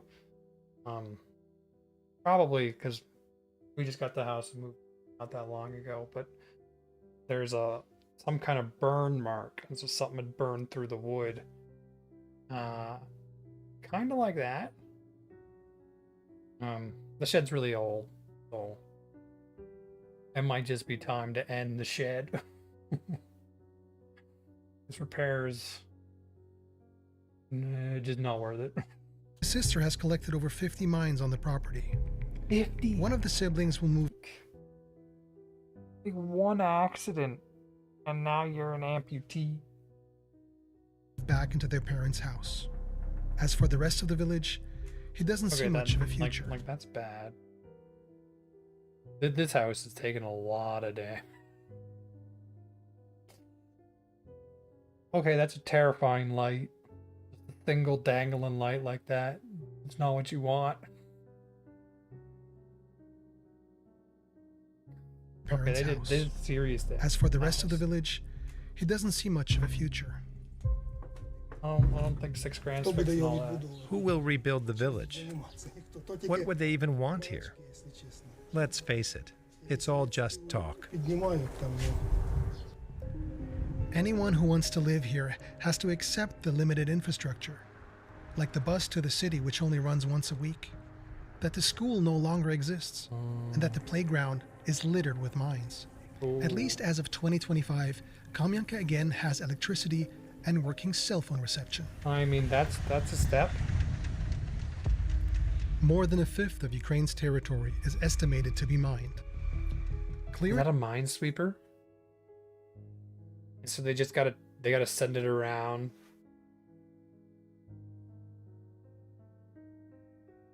And do all the dirt like that?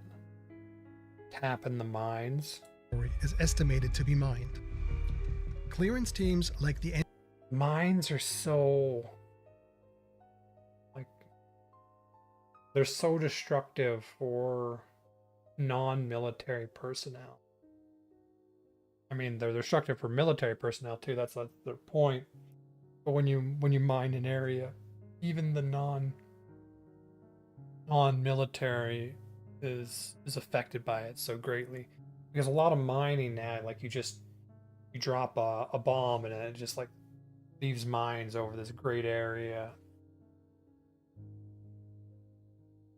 And they're close enough to the front line that it's getting mined. NGO, STF are working to dispose of the danger.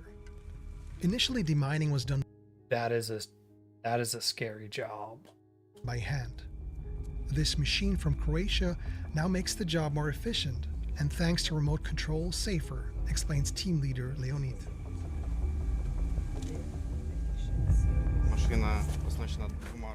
The machine is equipped with hydraulic-powered hammers and cutters, which destroy the munitions right in the ground.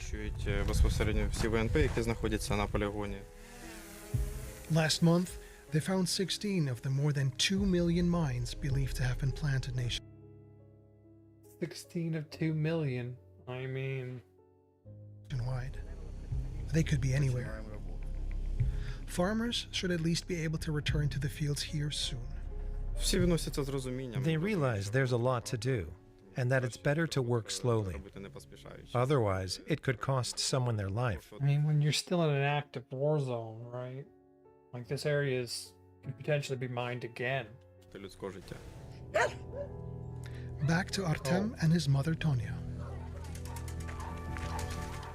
Enough playing for now? Yeah. When the Russians invaded, she went with her husband and son to western Ukraine until she got homesick. When they returned, they learned their house had been destroyed and how her father had been killed. The neighbours wanted to bury him, but they couldn't because there was constant shelling. Barrage after barrage. The neighbors told That's a her what scary happened. place to return. There was no body, just burnt remains. And then, I don't know why, the car was crushed by a tank. There were still traces of his DNA in the car.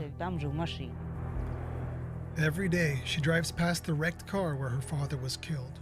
Even still, she cannot imagine being anywhere else. The first times we came here with Artem to clear up, my son lay down on the last intact bed where I had slept as a child. Everything was destroyed. The sun shone through the wrecked roof, and he would run up during the day and say, "Mummy, it's so nice here at home." I burst into tears. I mean, like what some of these people are being put through. It's horrible. It's been, what, 5 years now of war? And it doesn't look like... Got a little bit of lag here. And it doesn't look like the war's ending anytime soon. At least not peacefully. So that means the only way they can get an end to the war is economic pressure.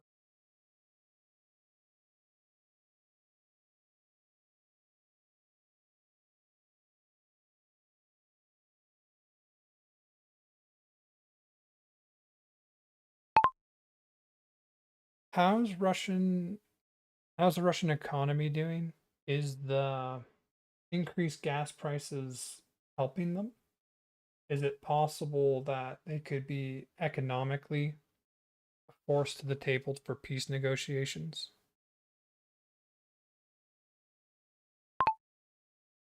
Really? You didn't get that? That sucks. How's Russia's economy doing? Is it possible that they could be forced to the peace table for economic reasons?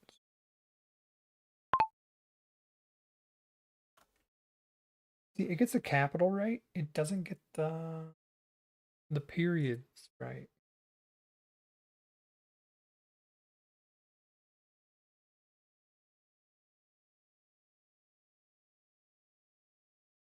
Did I lose background sound?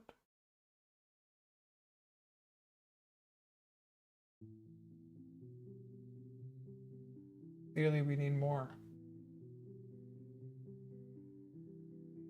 We need some more music files in that folder.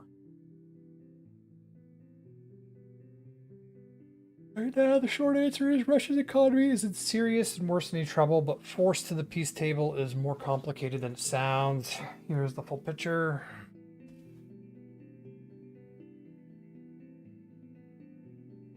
I can't see the side. Camera's over here. OBS. Can't actually look this. Okay. This is one of the most debated questions among analysts right now. The short answer is Russia's economy is in serious worsening trouble. Okay, we read that. State of Russia economy in 2026. The sugar rush is over. Russia is likely sliding from a phase of managed cooling into outright stagnation in 2026. Earlier boost from wartime military spending is now fading. Its costs are being passed on through higher taxes.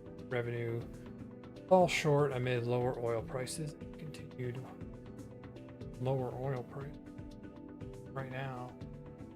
And continue western pressure. Russian economy is likely climbing. Stuck above. Okay. Let's get to the bottom and secure it. The bottom line.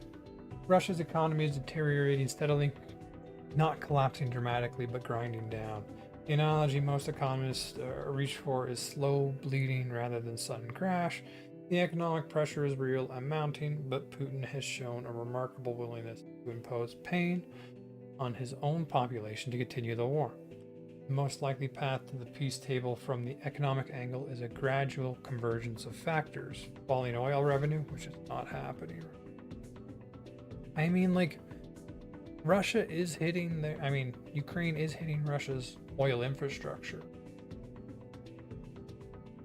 Ukraine drone campaign on energy infrastructure. Tightening sanctions, elite discontent, and recruitment difficulty. That together makes the cost of continuing the war feel higher to the Kremlin than the cost of settling. Most serious analysts put that inflection point somewhere in 2026, 2027 windows. I mean, I'm not sure how much I trust analysts on this, but with significant uncertainty.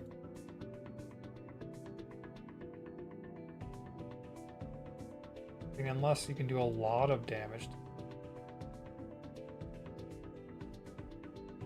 Alright. Well, I'm going to cut this because I'm going to move on to a different topic. We kind of got into coal in there in the middle. What's my time?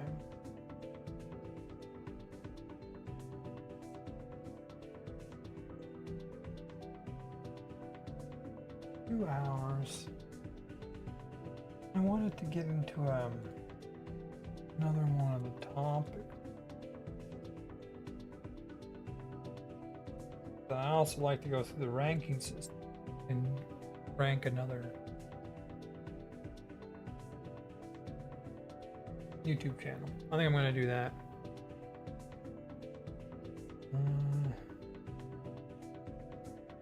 Okay.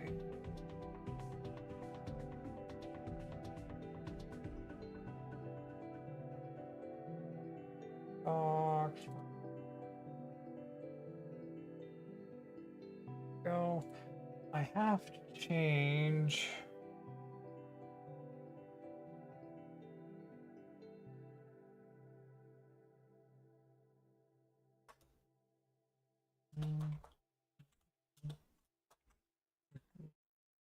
This is something I'm going to do more often. I should.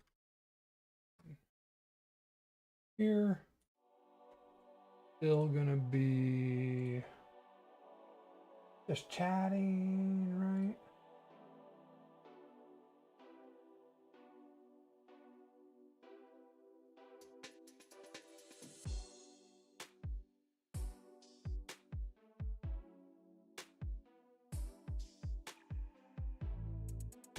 And I think that this is more entertainment over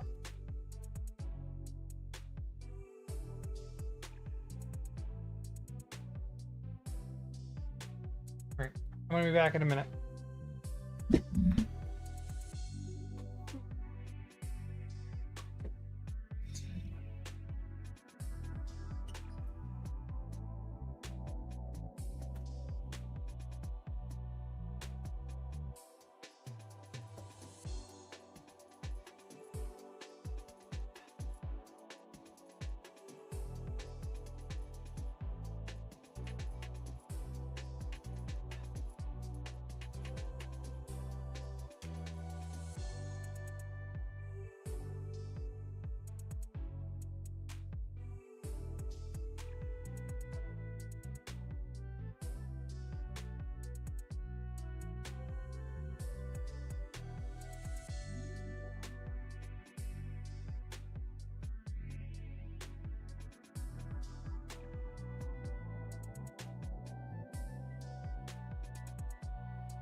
Current ratings.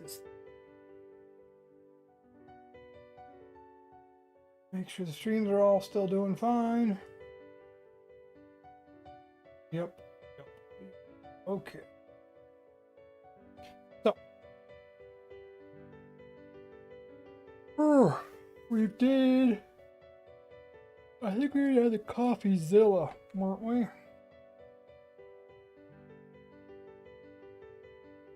God, I got too many stuff on. Hornet drone, yeah.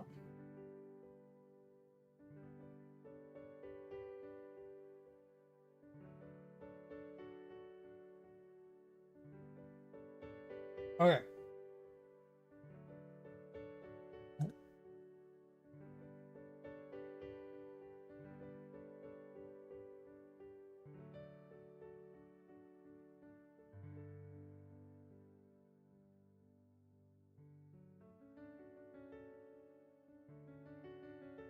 My live stream shows up first. I mean, I guess, I guess that does make sense. Oh, the Havana virus, huh?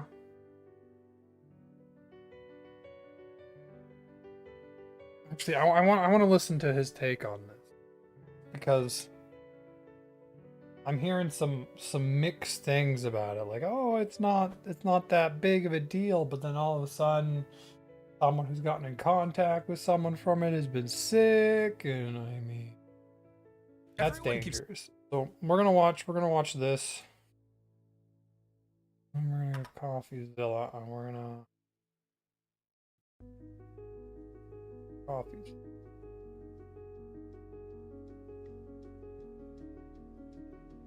And we're gonna watch one of his newer ones. Okay. Cut. How hantavirus locked down this cruise ship indefinitely.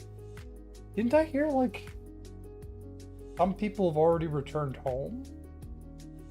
Talking about this cruise ship, the MV Hondius, stuck right now in the Atlantic Ocean because there is an infectious disease on board. And because, despite typically spreading to people from mice and rats, it appears to have spread from person to person. Ooh, Officials have confirmed some human-to-human transmission. The cluster of confirmed cases is serious enough that all passengers on board the Hondius have been quarantined in their rooms. Their ship is also stuck because here's the Atlantic Ocean, here's the ship floating, passing the time, and here's the island nation that refused to allow the ship to dock as a precaution against the disease spreading any further.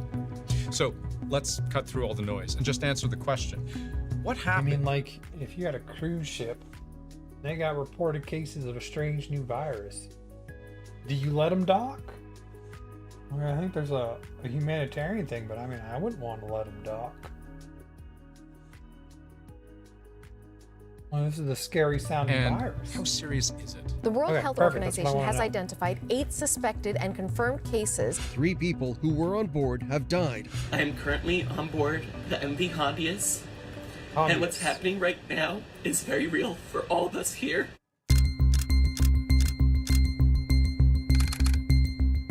The MV Hondius is what's called a polar-class ship. That means it's built to navigate the coldest climates and to be able to hit ice without breaking, which is handy when you're this far south. The Hondius left port on April 1st from Ushuaia, Argentina. Its first stop, South Georgia Island. It's about 5 straight days of sailing. And the views were absolutely worth So this is like one heck of a cruise. it. Looking down over the bay, the colony, and the surrounding mountains. And yes, Gen 2 penguins actually climb up these hills. That's Jake. He's a travel blogger. He's on board the Hondius, and I've used his social media posts to pinpoint where the ship was on roughly which days, because it's around this visit to South Georgia Island the first passengers started to get sick. So then this is something that happened like before they got on the ship. 70-year-old from the Netherlands. To him, it might have felt like mild food poisoning or a bad case of the flu. Fever, headache, muscle aches and pains. It's really, it's non-specific. You're not going to if someone walked into a clinic with those symptoms, it could be a list of things longer than your arm. According to a World Health Organization report, this man had fever, headache, and mild diarrhea. This was on April 6th, 2026, while on board the ship. But as the cruise continued, as the Hondius was approaching one of the most remote inhabited islands on the planet, Tristan da Cunha, the man's symptoms had grown much worse. That's how it starts. By April 11th, the case developed respiratory distress and died on board on the same day. Weren't we just looking at him? So you're telling me that guy is... Oh, that's probably a doctor explaining it. Okay, that wasn't the individual. I thought that was like, these are my symptoms. They're mild. And died on board on the same day. What the ship's sole working doctor on board would have been wondering was, how did this man's condition get so bad so quickly? And another question, who did this patient have contact with? This is something that's been happening since the beginning of shipping in the world, where you've seen these viruses happen on these large ships. There's a lot of people in a very small geographic area. So you get a virus onto a ship, it can spread very quickly. It turns out the 70-year-old who had just died wasn't traveling alone. His wife was with him. They had been traveling together in Argentina before the cruise, and one would expect might have been in very close contact over the course of the cruise. By April 24th, so this is 2.5 weeks after her husband got sick, the wife too would fall ill shortly before getting off the ship at St. Helena. She got very sick, her stomach in pain on one day, trying to find a flight back home. One day later, April 25th, her condition worsens while en route to the Netherlands through Johannesburg, South Africa. At some point, she reportedly collapses at an airport. The next day, April 26th. I mean, why is a person with a strange new virus traveling through airports? Like, there's a reason you lock them down and where they're at. They shouldn't be traveling through airports. 6th, she dies in hospital. Test results show she too had hantavirus, and health authorities started contact tracing the people she was around, the plane she was on, the ship passenger. From my understanding, this specific virus has a long incubation period, so it's really hard to determine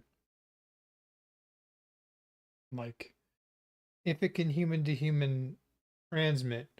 We don't really know how transmissible it is until you start to see people getting infected, right?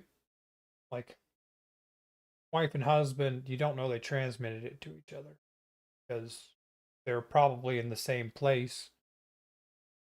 When one of them got infected, the other one could have got infected by a rodent or whatever at the same time. But because of the incubation period, we don't know how infectious it is because this is all so recent. May 6th update. That's yesterday. She spent time with. What investigators would very soon realize, if they hadn't already, was that more passengers were about to report symptoms. The same day that second case, the wife, gets off the ship, another passenger reports to the ship's doctor. He has a fever, he's short of breath, signs of pneumonia. He's evacuated to an ICU in South Africa, a third confirmed case of hantavirus. Then, the same day, that third case is confirmed. A fourth case, presenting with pneumonia, dies. Beyond that, as of the moment I record this, we've since learned of at least 4 more suspected cases of hantavirus on this cruise ship, 2 of them crew members. And now they're trying to control any further out. Crew members. So either the thing getting them sick is on the ship, or there's human-to-human transmission. By keeping guests in their rooms. We're not just a story. We're not just headlines. We're people.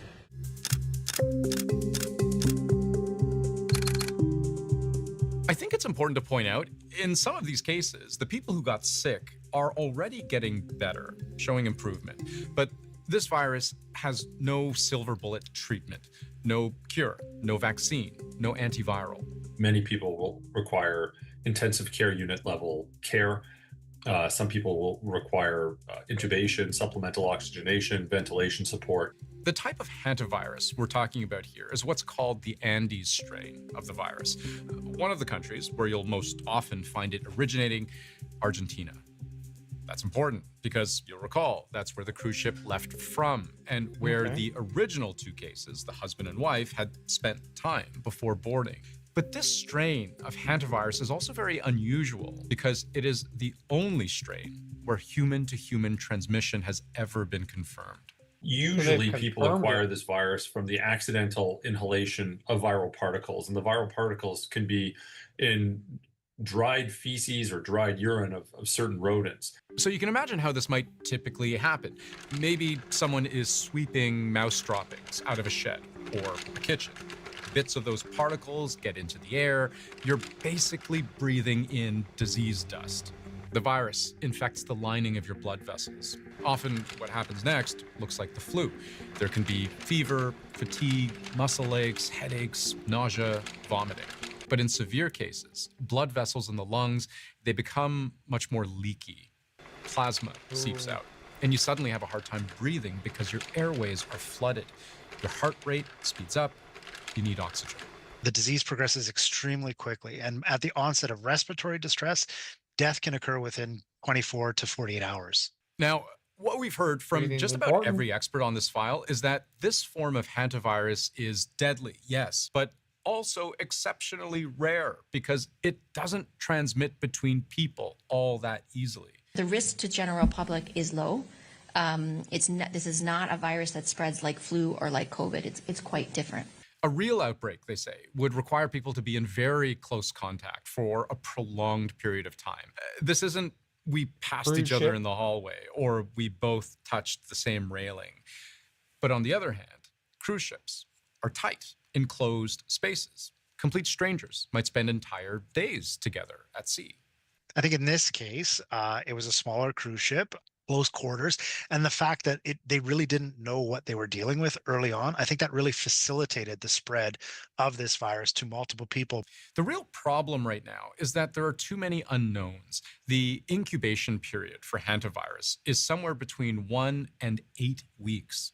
That's potentially 2 months worth of contact tracing to figure out where and when the disease came from, who's had it for how long, and how many others they could plausibly have infected. 8 weeks, So the possibly. possibilities health authorities would have had to consider.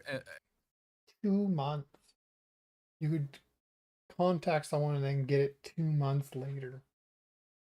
That's hard to trace. And it's a huge range here. Maybe every single person who's gotten sick got sick from a rodent on dry land. I mean, that's possible, right? Meaning, Or maybe they're a rodent on the frickin' ship. none of the spread happened on board the cruise.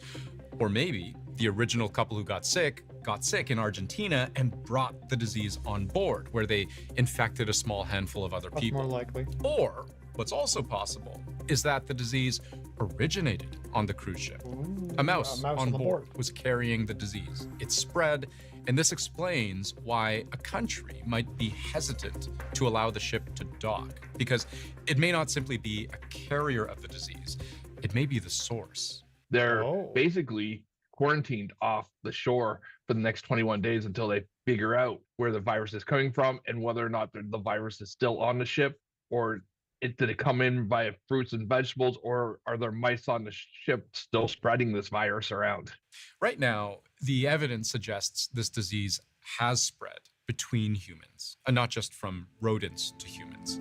We do believe that there may be some human-to-human transmission that's happening among the really close contacts, the husband and wife, people who've shared cabins, etc. But underlining once again, it's not known to spread easily, and it is known to be a very rare disease. So health experts, for the most part, are taking this seriously, but don't seem overly alarmed. Beyond that, They don't think it's a COVID. more knowledge will take time. I'll share more when I can, but for now, I just ask for your kindness and understanding. Thank you. Right. So, doesn't look like it's a COVID, because even if it is human-to-human transmission, which we don't know for sure, it doesn't transmit easily. So we won't have the spread, even if it does like get into the city. You don't have a spread like COVID. Right, I'm a lot less worried about it now. But I'm gonna keep my eye on it, because up to 2 week incubation time. If it is spreading more rapidly, you don't know right away. Okay.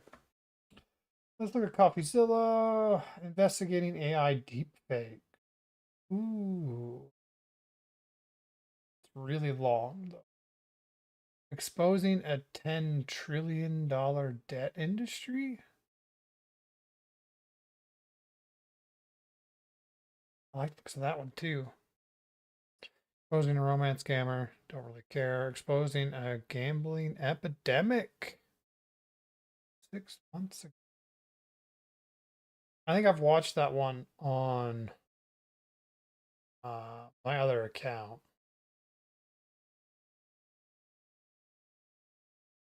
So we got a $10 trillion debt industry. I want to learn about AI deepfakes. Longer, but let's go.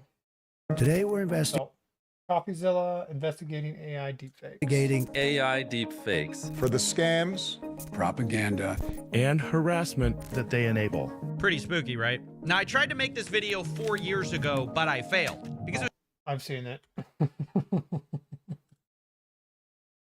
Oh, I probably watched all of these.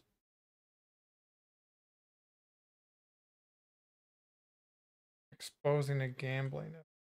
This one. gambling has changed. It used to be you'd lose your money on slots and YouTuber proves people are lazy with day trading. What?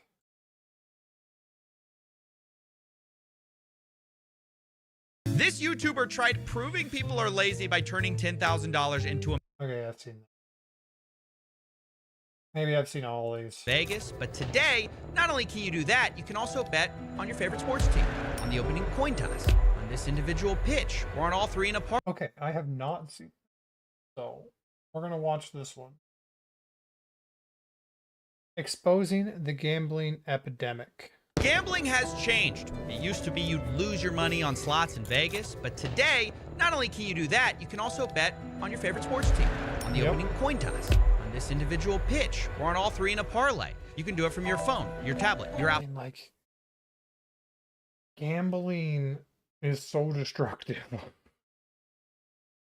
I don't know how we've allowed it everywhere when it can cause this much damage. You don't just have to gamble on sports, you can gamble on esports. Because the average person can gamble and gamble responsibly. But there is a percentage of the population that cannot gamble responsibly. And giving them access to easy gambling will destroy them. And it appears our society has decided that we are just going to naturally select these people out of the population by giving them free access to gambling. And you know, I think we should make it a little harder to gamble.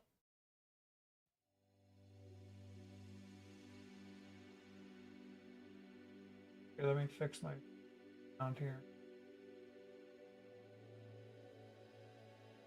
Why it keeps cutting out. On video game items, on slots with those items. You can do it in Roblox or on regular stocks, on meme stocks, gamble with calls, gamble on earning calls, gamble on calls with earning calls. You can gamble on political events, world events. You can bet if Zelensky's going to wear a suit before July, if Jerome Powell's going to say inflation 50 or 60 times in September. Like this new wave of gambling, the prediction market stuff, like, unless you can stack it, you should not go on prediction market. Okay, unless you can control the outcome of whatever it is. Like that one where you seen, how many times is Jerome Powell going to go on inflation? The only person who should be, how many times is he going to say inflation? Only person who should be voting on that is Jerome Powell. And he should be getting it right 100% of the time. If you're not Jerome Powell, you should not be betting on that. You don't just have to gamble on that. You can gamble on crypto coins, Trump coin, Dogecoin, Fartcoin. You can gamble on the champion of Fartcoin coin, and you can gamble on any of the posts the champion of Fartcoin has ever made on whether they will become popular or not. And if none of that's your cup of tea, you can also just gamble directly within your banking app on a game of roulette, like a gentleman. Crazy. And don't even get me started on the ads. You turn on sports, esports, podcasts.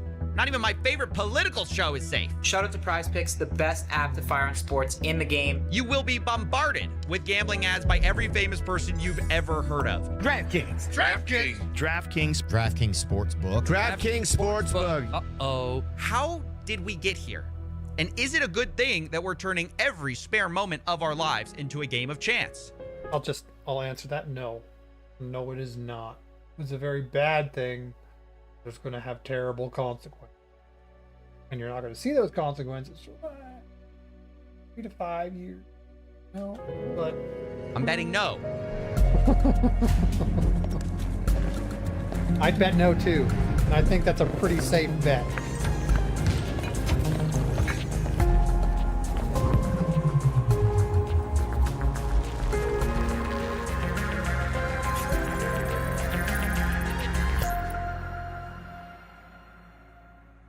There are 3 things responsible for gambling becoming more mainstream, but the first and biggest trend is simply the mainstream becoming more like gambling. See, Silicon Valley learned a decade ago that gambling mechanics are incredibly good for user retention, so they put them everywhere. Let's say you're shopping online. Well, now you can spin a wheel to unlock prizes. Or if you're playing video games, you can open a loot box, get some randomized items. Yeah. You can even use those items as virtual currency in a casino we've made a 3-part series about. Or maybe you don't have a problem with loot boxes for adults, but we've also put them in kids' video games because, you know, got to start them young. There was a time when I tried to play Roblox for like a week. I think I played it like 3 or 4 times. I just went through some of the most popular games and tried them out. Oh, it is like,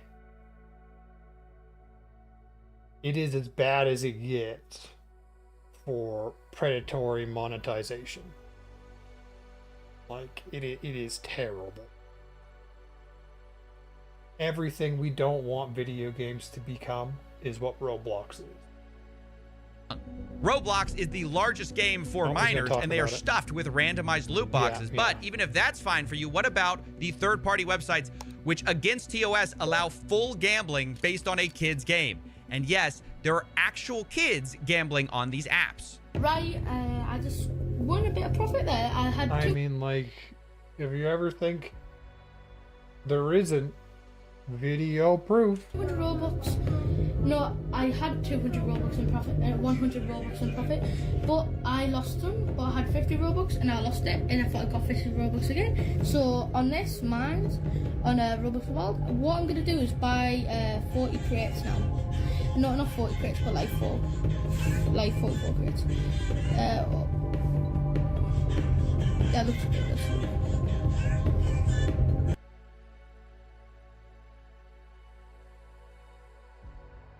Oh my god.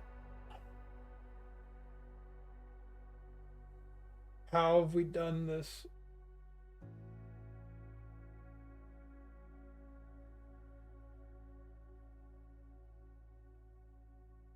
That's terrifying.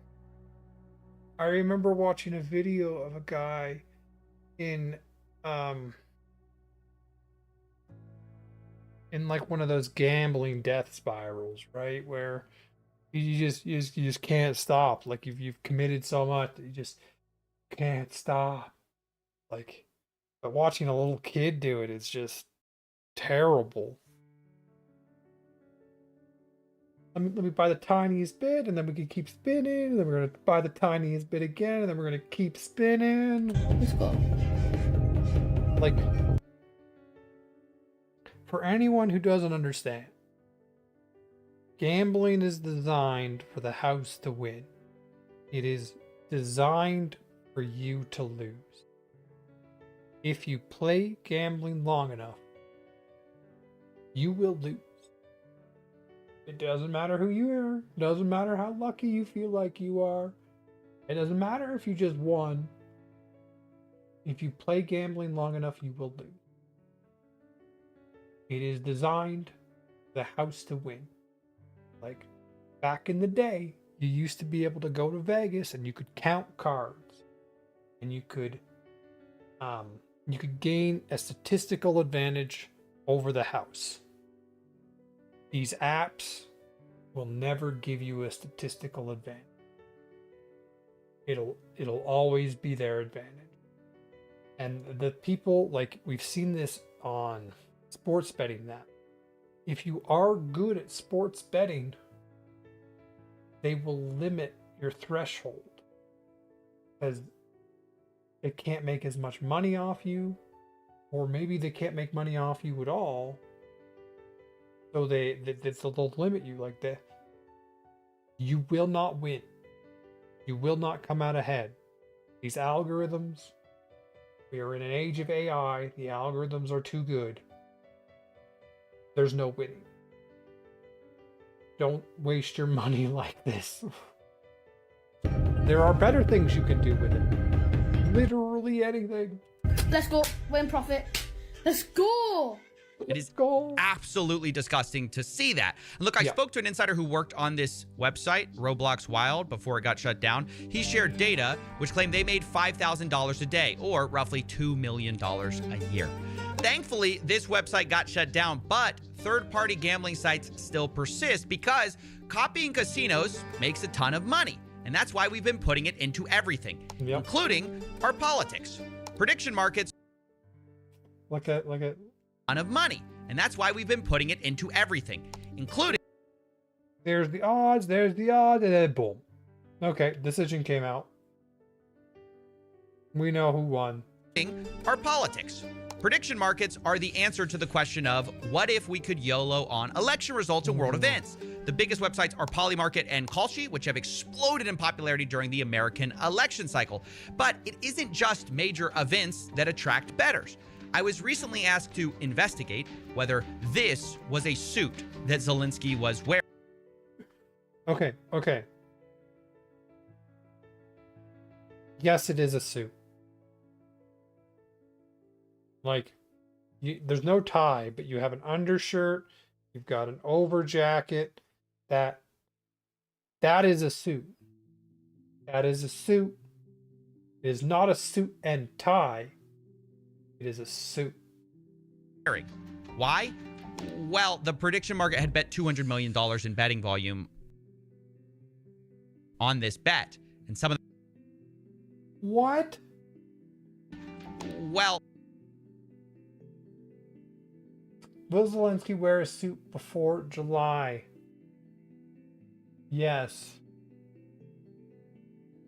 I mean, in my opinion, people are guessing yes, got it correct.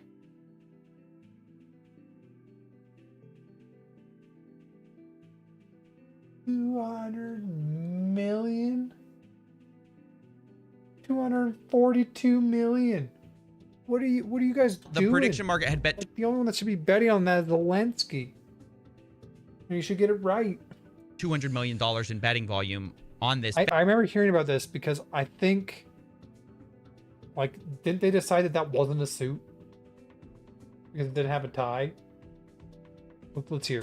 He's gonna some of them were really mad that they decided, no, this is not a suit, I guess. Whether you think it is or not, the volume of betting here is insane. And one reason for that is because these companies are exploiting loopholes that allow betting even in states where normal gambling is illegal. Because these companies say they're not a casino, so they don't fall under the same rules, which is why instead of having to be 21, you can now gamble at 18 on prediction markets. And while there have been legal challenges to this, both of the major companies, Kalshi and Polymarket, have recently brought on the president's son as an advisor, making it... Like, some of the time, I don't think Trump realizes what the people around him are doing. Like, remember, this is the guy that got into a got into a Tesla and be like, oh, it's all computers. Like, sometimes I just don't think he knows what the people around him are actually doing. And I think the people around him purposely take advantage of that. Because clearly these are people benefiting from their closeness to the president. And it is disgusting to see. These things should be regulated. And as soon as you see, oh yeah, Donald Trump Jr. is an advisor or something, or is involved in them, it's like, oh gosh. There's not going to be any regulation. Hard to see. It's the same with like that insider trading thing. Like there's clearly so much insider trading. And there's just no political will at all to deal with it. How they're gonna be meaningfully regulated. Meanwhile, all the major betting apps are busy launching their own prediction market copycats to get around the same weak rules that we still have regarding betting. And don't even get me started on the other loopholes that are out there. Have you ever heard of the TikTok of sports wagering? This is Cheddar. We're building the TikTok of sports wagering.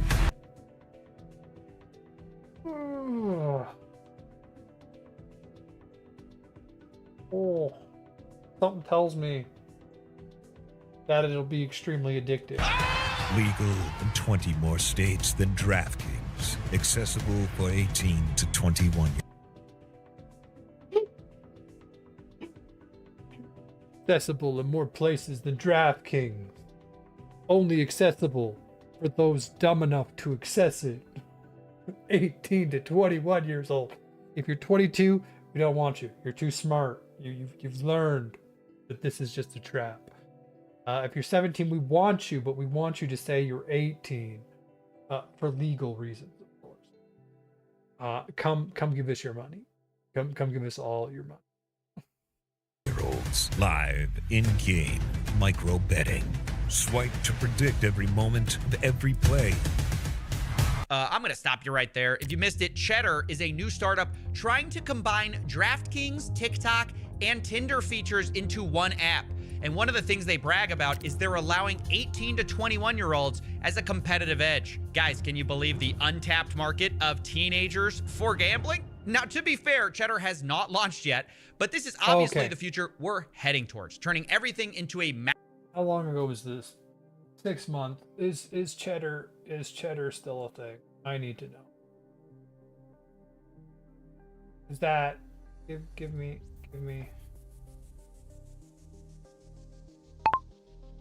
I've heard about this betting app Cheddar that's coming out. Has it been released yet? What are the signs on this? That is not how you spell Cheddar.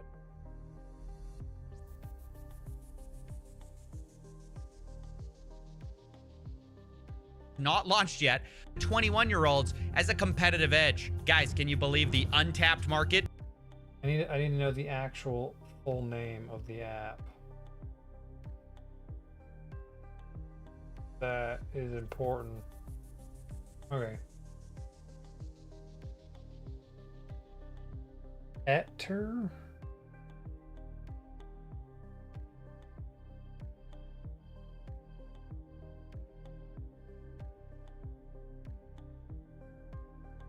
Features into one app.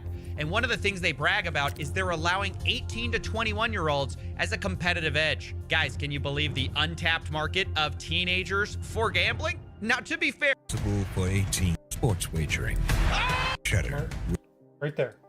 Heard of the TikTok of sports wagering? This Cheddar, just with an R at the end. Really? Oh, DD. Not Cheddar. Cheddar. There we go. Is Back to the end of The this. untapped market of teenagers for gambling? Now, to be fair, Cheddar has not launched yet, but this is obviously the future we're heading towards, turning everything into a maximally addictive gambling product. It's sports wagering with the pace of a slot machine. Yeah. Isn't that the most dystopian thing you've ever heard? We're trying to turn sports betting into slot machines. I mean, the funny thing is this whole product is built around yet another loophole called a sweepstakes casino, and that's how they get around the 21-year-old age requirement. Here's how it basically works. Sweepstakes casinos claim that you don't actually need to purchase anything to play, so it's kind of not gambling. In fact, you can get free coins to access their games, but they also have a second currency which you can buy. Well, not buy, you get it for free when you buy the worthless coins. For example, their website says if you buy 100 cheddar coins, you get 5 bonus cheddar cash. And that's usually what you can gamble with and redeem for real money. This is actually how Stake US works, if you didn't know. So, like, what a weak argument. You buy something worthless, but we give you something worth money at a specific rate based on what you buy that's worthless. Like, there's no difference from just paying for the thing that's worth something. And yet they use it as a legal loophole. That's insane. Let's have a look at Cheddar. Yes, Cheddar has actually launched. Here's a rundown of what's known. It's live Cheddar launched in 2026. It is operated by Cheddar Inc. out of Los Angeles. It's available on the Apple App Store and as a free-to-play social sports prediction app where you make weekly picks, climb leaderboards, and win real prizes. No purchases needed. Well, we understand that you could probably gamble the useless stuff, but then you can't trade the useless stuff for money. What it is, Cheddar is a social sportsbook run on a dual currency sweepstakes model. You use 2 balances Cheddar coins, non-redeemable playable money, and Cheddar cash can be converted into real prizes once you hit the rollover requirement. Concept, Cheddar is positioning itself as the TikTok of sports wagering. Okay, key details. New users get 5,000 Cheddar coins as a sign-up bonus. There's a daily login bonus. Yeah, but the Cheddar coins are useless. You need the Cheddar cash. There's a daily login bonus. Let me guess, more Cheddar coins. Cash out limits include a $50 minimum redemption and a $500 cap per withdrawal. So they cap your minimum and cap your top. Okay. Its social betting side is available in 35 plus states, excluding states like Arizona, California, Connecticut, and Hawaii. Early user feedback mixed. Some users praised the intuitive app and smooth mobile experiences, while others have complained about slow redemption times, with payouts taking over a week and support responses being varied. Worth noting, as a very new platform, it lacks some standard trust signals like published RNG audits or detailed responsible gambling tools. So it may be worth being cautious about holding a large balance until it builds a longer track record. So if you're in an eligible state and curious, it's available to try now. Just go in with eyes open given how new it is. We will not be doing that. No, That sounds Stake terrible. International is one of the world's largest casinos, but they aren't allowed here in the United States. So they have an American arm, which is a sweepstakes casino, which has gold coins and stake cash. One Redditor explains how the loophole really works. Is it really this easy to get around the law? Can you just build a casino and be like, you don't buy chips, you buy tokens. And if you buy so many tokens, we give you chips.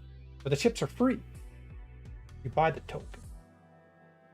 But the chips are what you can use to redeem for real money. Like, maybe this is a great idea to make money. Quote, one stake cash is one if it's really this easy to get around the law. USD. They only use gold coins because they need to say that you aren't gambling with real money to stay open in the US. So all you got to do is say, add a non-real money gambling aspect to it. And congratulations, you beat the US legislature. Except, of course, you are actually gambling with real money. They just have a virtual currency workaround, which basically everyone has figured out. Some casinos are just kind of more honest about it than others. Cheddar's basically saying the quiet part out loud. They're going after 18 to 21-year-olds with TikTok, Tinder, sports betting at the pace of slots. And by the way, people are betting on their success. They're actually in a cohort of startups invested in by a Silicon Valley investment firm called A16Z. But if you think that's a bad idea, now let's talk about banks and gambling. I recently made a video on Yada, which was a fintech, which is a complicated story. We've done a ton of work on here and here. But basically, the original pitch was a no-lose lottery, which gamified savings. Lots of YouTubers worked with them, and they acted like a bank, at least at first, until they switched their new business model to be about allowing you to gamble inside the app and lose money, essentially becoming a casino within what is essentially a bank account. Now, I should actually note that Yada recently shut down the banking side and have fully focused on the sweepstakes casino part. Shows you where the money is. Right there. Literally being a sweepstakes casino. More profitable than being a bank. And banks are pretty profitable. Like, they were the most profitable institutions before sweepstakes casinos. I guess it's a more profitable business, but it's a sign of the times that everyone is moving their app more towards gambling, and finance is going the same way. On August 19, 2025, the investing app Robinhood announced they are bringing sports betting prediction markets to their app. In the announcement, the vice president of Robinhood claimed sports betting was a, quote, no-brainer, as we aim to make Robinhood a one-stop shop for all your investing and trading needs. AKA, we noticed people were leaving to other apps. We don't like that. We'd like you to never leave our app. Now, ironically, the very next day, FanDuel, a sports betting app, announced they were bringing stock market betting to their customers. But I will ask you... Like, this is all so dystopian. Like, there is a certain percentage of the population that is just going to get eaten alive by this. Like, we are allowing natural selection to absolutely destroy some people's lives, and I don't know if we should be, about what's as a society, allowing this.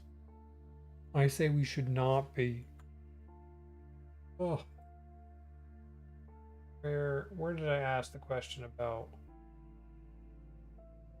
Cheddar?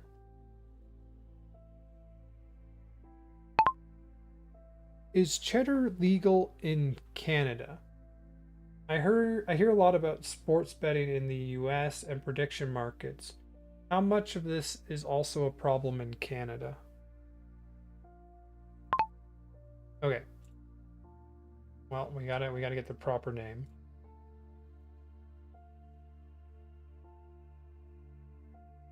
Cheddar, legal in Canada. I hear there's a lot about sports betting in the US and prediction market. How much of this is also we got to remove stuff like this, because if you say problem, then the AI knows you're looking at it negatively and it starts to feed you like the negative responses about it. As long as you keep your questions more like you don't put a lean in your questions, you get a much more neutral answer out of the.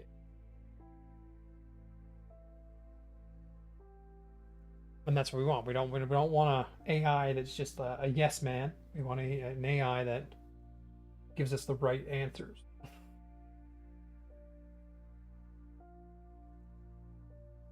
Okay, well, I'm gonna let it.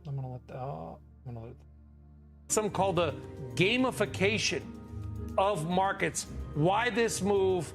Why FanDuel? Why now? For us to have a partner like FanDuel and be able to have 14 million accounts on day one, I'm not becoming a casino, contrary to popular opinion. I didn't buy a casino.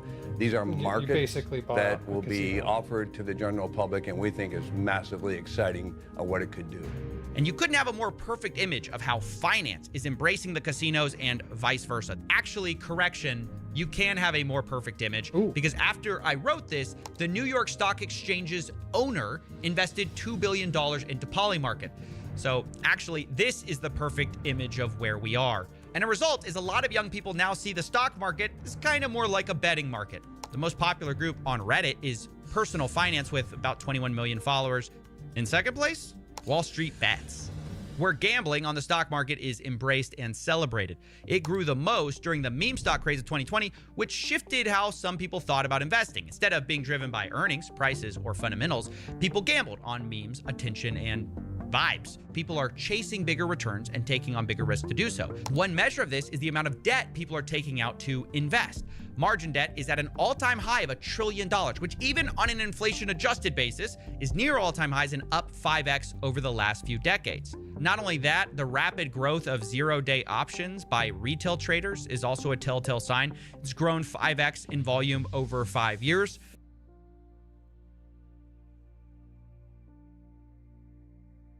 Zero option. Okay, I don't know what this is.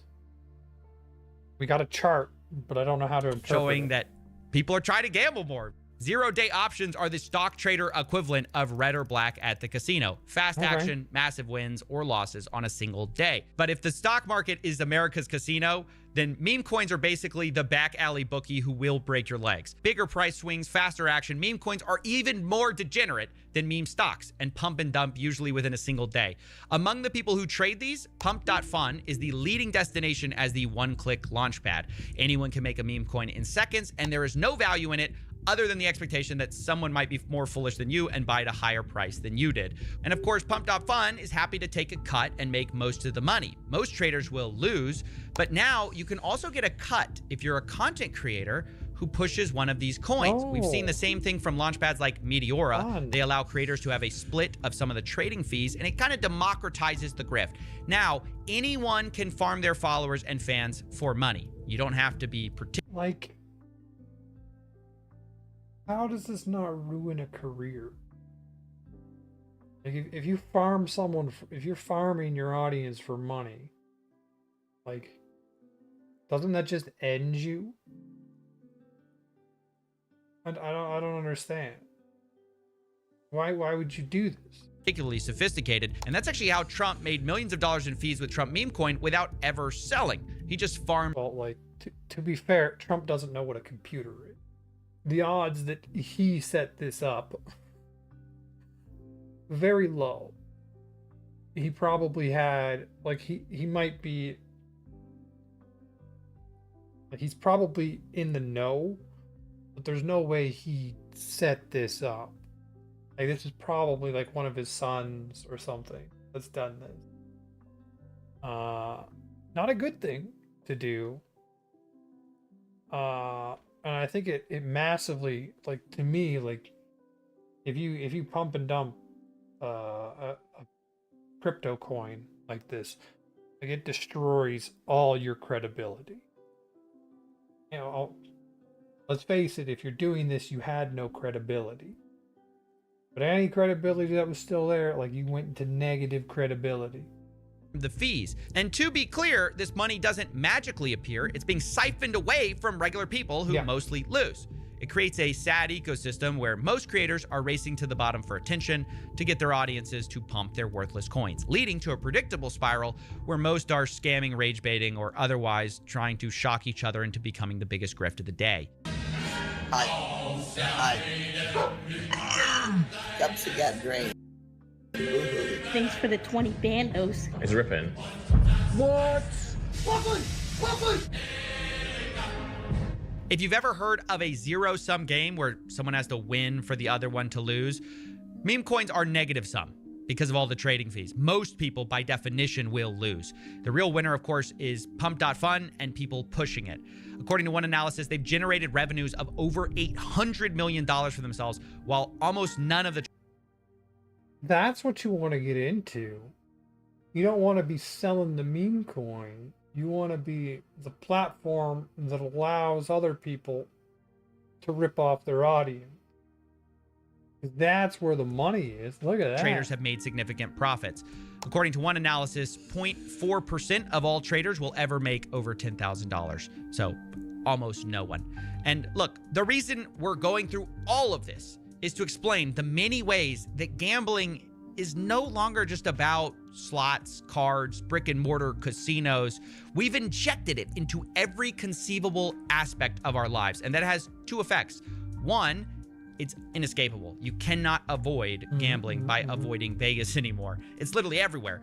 And then two, it's also harder to understand and study because most researchers are studying like casinos, sports betting, but so much of gambling is not that anymore. So as we get to the numbers of this stuff, remember, everything's going to be an undercount. But it is still important to talk about those casinos, and that's where we're going to shift now. Starting with the biggest trend that has happened for these casinos, and number 2 on our reason, which is sports gambling becoming legalized. Rewind the clocks for a second back to 2018 when the Supreme Court overturned a federal ban. At the time, basically, you could only... Ooh, I asked. Great question. Here's the full picture. Short answer, no. Cheddar in Canada? Short answer is no.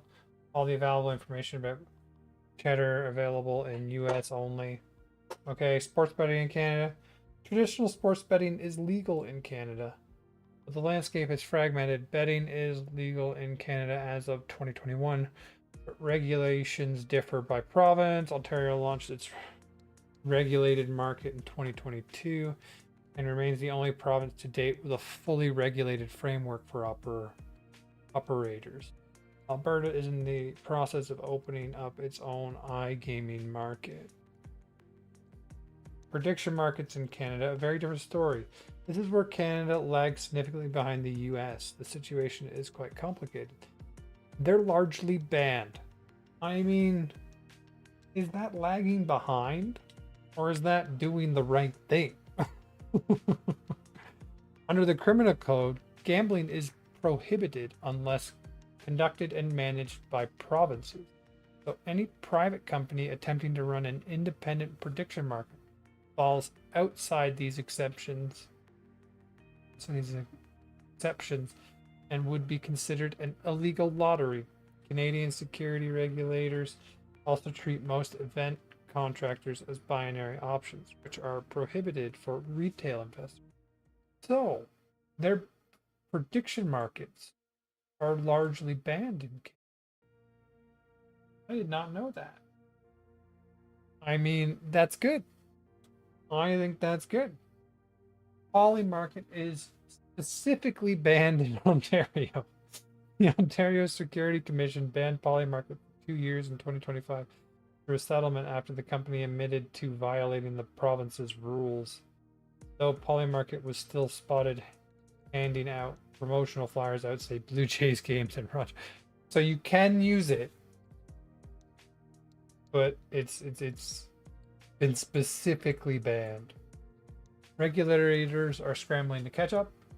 As recent as April 2nd, 2026, the Canadian Security Administrators published a note reminding industry participants of the regulatory requirements covering prediction markets, pulling a bulletin by the Canadian Investment Regulatory Organization. Some cracks are opening.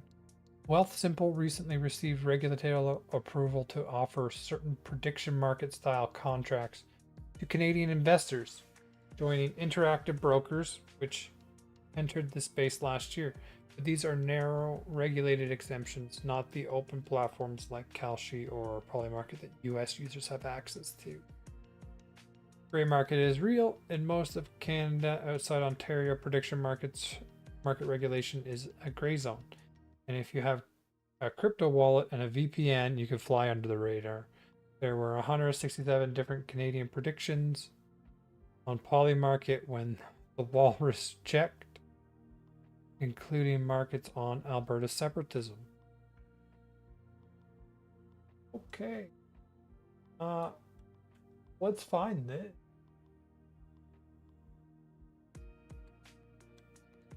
Polymarket.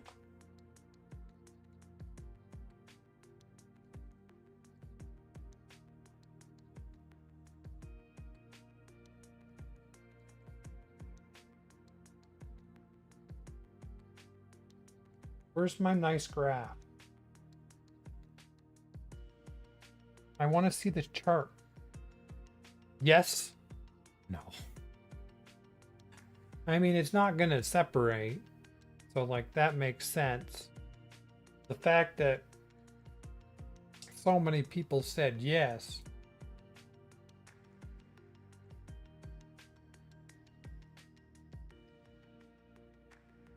Considering it's banned, like, lots of shares up.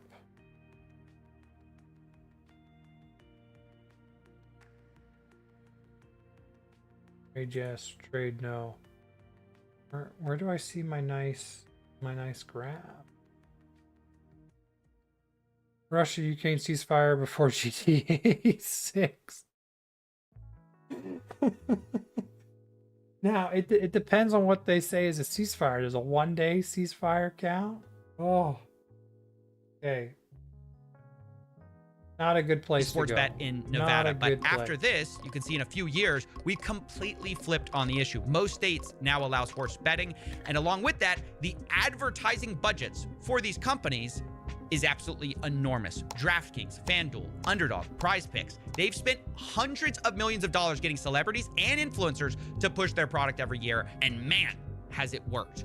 As I'm writing this, the #1 sports app on the App Store is not sports. It's not ESPN. ESPN and the NFL are second and third. The #1 sports app is actually DraftKings. And in the top 10, half of those apps are sports betting, which is insane. There are two reasons for this. Obviously, one, hundreds of millions in advertising, but the second is what are called inducements, which is when these apps will incentivize players to download them and place a bet, sometimes literally offering what seems like free money. It's got an NFL offer. Don't play with me. Just turned $5 into $150 in bonus bets. New customers bet $5, get $300 in bonus bets if you win. Just download our app. You get free money. Don't take notice of the fact that we've designed the app to be an incredibly effective money extraction tool. Look, you can get free money.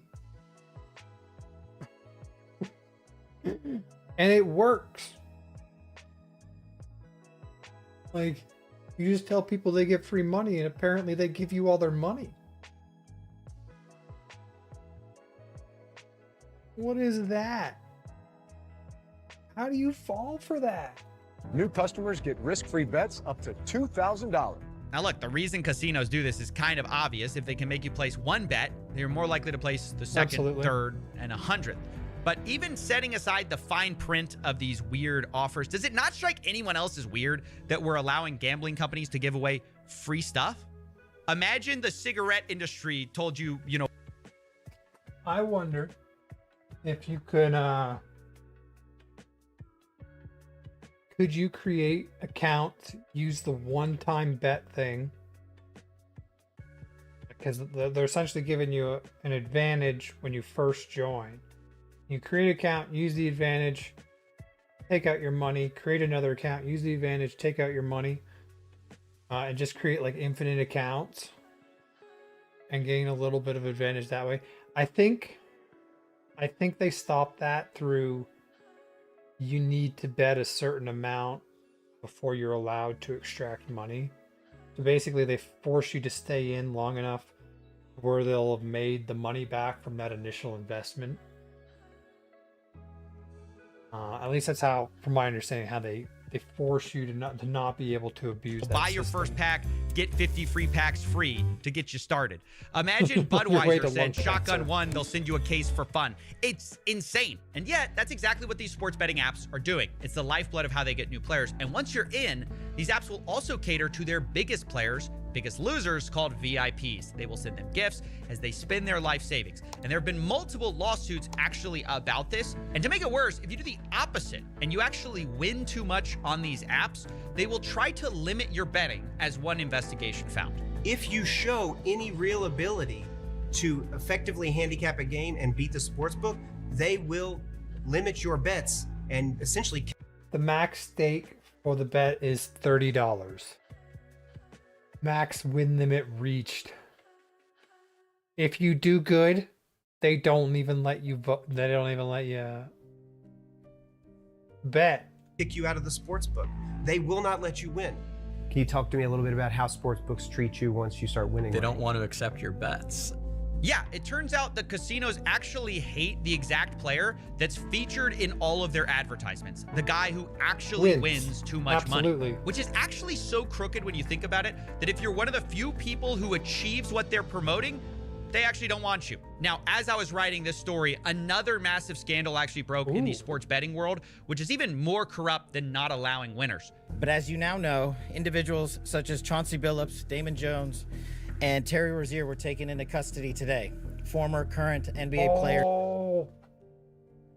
Rigging it, right? Like these are people that did things and then did sports bets on their own actions and coaches. What you don't know is that this is an illegal gambling operation and sports rigging operation that spanned the course of years. That's right, the FBI just exposed a massive sports rigging scheme that was using these apps to win money on rigged basketball games. One example of this was March 23rd, 2023, when an NBA player, Terry Rozier, told a friend ahead of time that he was going to go out early on a foot injury. And so that night, $200,000 in bets were placed on his underperformance because no one else knew that he was injured. And a few minutes after Terry kind of limping around, he left the game and the bets paid off. A few days later, Terry Rozier and his friend allegedly counted the money at his house from the fraudulent wagering scheme. And this was one of several rigged games the FBI alleged, but the media was quick to point out this isn't even the first time someone was caught doing something like this. Jonte Porter, who played for the Toronto Raptors, has already pled guilty. He's already pled guilty. He's awaiting sentencing for doing just what Rozier and Jones are accused of. So this train has already left the station, Laura. And I have to tell you, when Jeff Teague, an NBA player, says, oh, there's betting everywhere, it is everywhere. I've done ads for DraftKings. LeBron James has done ads for DraftKings. In fact, ESPN, when they were reporting this story... Like, can we just admit that this is a horrible idea? That putting gambling into everything is it's terrible for humanity. Like, I know that I'm losing the betting wars, you know. Gambling is becoming more and more integrated into society. I don't like it. I don't think we should do it. Like, there are people vulnerable to gambling that will gamble until they destroy themselves. And the fact is, through things like Roblox, we are making more people susceptible to gambling. Like the next generation, because of how we're training them, essentially, will be far more susceptible to gambling than my generation. And if we integrate gambling into everything, you will see more natural selection. We're predisposing people to natural selection, right? And it's not good. Like, we've gone over the charts on this stream about how bad youth unhappiness is. This is going to make it worse. This is a factor that will make it worse. It is a direct factor we can control and we could remove. This morning, they're having programming, people talking just like you and me, talking about this scandal on the press conference the FBI was giving, and underneath them on the ticker was an ad for ESPN Bet, which is ESPN's own sports book. Yeah, the irony of all of this is that the same people who condemn illegal betting going on are simultaneously pushing the sports books which create the opportunity. And at some point, the producers on ESPN actually noticed it, and see if you can spot the moment they try to fix the sportsbook ad in the corner. You hear a lot about legal sports gambling on this show. The Bussin' Boys, obviously sports gambling is a huge part of what you do, so we put those all out there as a preamble because it might be in the back of people's minds, and we acknowledge that this is a different time and place. However... Is the sound effect there? Like, was the sound effect live? Let me just... Oh, maybe we should have our predatory betting thing up. Well, we're talking about the harms of predatory betting. Let's try that again. Back of people's minds, and we acknowledge that this is a different time and place. However, there is a fine line, not so fine. There is a bold line that obviously has to be drawn. Well, that's a little awkward. You're actually supposed to remove the ad for sports betting before talking about sports rigging. And honestly, we've only hit the tip of the iceberg here, because we've since learned these professional leagues are useless at catching this stuff. Turns out the NBA already investigated Terry Rozier before the FBI indictment for that exact game, and they cleared him because the NBA commissioner said there was insufficient evidence. Ultimately concluded that there was insufficient evidence despite that aberrational behavior to move forward. Right. So even with aberrational activity, they had the right game, the right guy, and the NBA couldn't find enough evidence. I mean, the more money that goes into sports betting, the more this will be a problem, and the leagues are clearly not equipped to handle it. But people just look the other way because the money's too good. And I want to now address the size of these betting markets, because they're absolutely enormous in ways most people don't understand. And to get our heads around it, we're going to look at some survey numbers. One study estimates that 22% of all Americans and almost half of men my age have an 22% of all Americans and half of men online sports betting account. Another estimates that 1 in 4 people have placed a bet on sports, and 1 in 5 have placed. I have never placed a bet on sports. I never will place a bet on sports. I have gone to a gambling, a casino once, and I lost like $100, and I had a little ticket in the end that I kept, because you couldn't, to redeem money it had to be like more than 50 cents, and I had 25 cents left, so I kept my little ticket. I don't know where I put it, but I kept my little 25-cent ticket as a reminder, like, this is what happens when you gamble. Like, I was there for someone's birthday or something. Gamble. But this is how you lose your money. They do try and make it fun while they take your money, but they are taking your money. A bet in the last year. Like with all surveys, there's margins of error here, but the data mostly agrees. Sports betting is very widespread and extremely popular among young men. And for the ones who get addicted, it's financially devastating. One recent study looked at Americans' finances before and after sports betting. Really? Was legalized by their state. They found that bankruptcy rates rise approximately 10% after legalization. Another paper looked at financial stability, noting that for households that do bet, they spend on average about $720 a year sports betting. And the study found that for every dollar someone deposits for betting, there's a reduction in net investments of just under $1.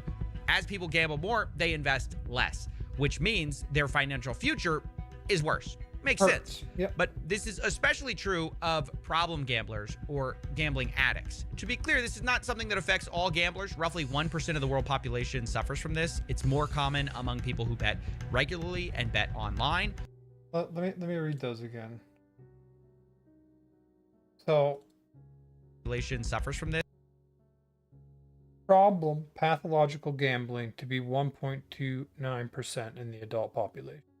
So, we are designing a system to naturally select out this 1.29% and to just squeeze all the money out of them and then make them kill themselves. That is the society we're creating right now. Why? It's more common among people who bet regularly and bet online. Two of the things that sports gambling encourages. Problem gambling completely obliterates people's finances and affects more than just the gambler, because as they beg, borrow, or steal to continue their addiction, they affect everyone around them. And I do mean steal. Roughly half of gambling addicts will commit a crime, and most of those crimes are to continue gambling, often leading to a spiral where the addict doesn't see a way out, which is why problem gambling has one of the highest suicide rates of any substance addictions. Full stop. I mean, yeah. I don't get it. You know none of this matters, right? Yeah. You've tried this before with Roulette, CS2, and it did nothing. I mean, we are losing the gambling infestation war. It is continuing to infest more and more. No, literally, I mean nothing. Absolute silence. All the moralizing, the anti-gambling. You're wasting your time. Yeah.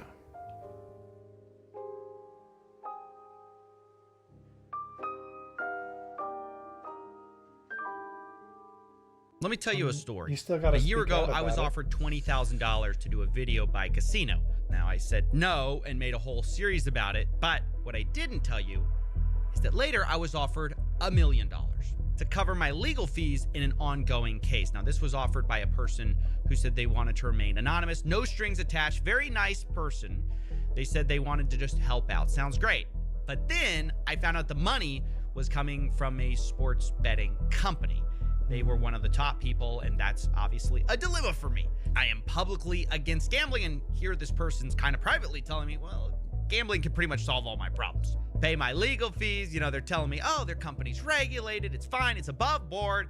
Ultimately, I had to say no. Thank you for the offer, but, you know, in my head, there's no such thing as $1 million, no strings attached. And Yes, there is no such thing as $1 million, no string. you know, obviously, I also can't take $1 million from a sports betting company and then go make a video criticizing sports betting. But it gave me pause and kind of gave me an aha moment that I was missing before, where I started to understand exactly how screwed we are. And this goes into our third reason. There's so much money in it. And in the end, you're always going to find people that will sell out for money. Like, you just will. Gambling is winning. The casual way these casinos can throw around life-changing money for any normal person is why the data will never fix this. It's why having enough sad facts about addicts or interviewing people whose lives were ruined will not change things. Believe me, I've done it, and it's never moved the needle. Yep.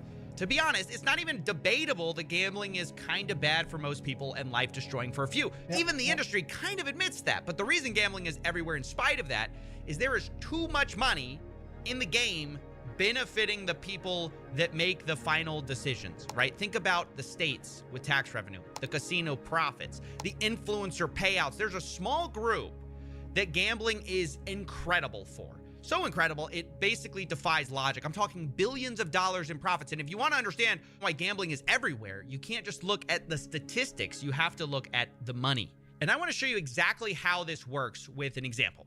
This is Matthew. He's better known online as Nate Shot, and recently he took a gambling deal with an offshore crypto casino.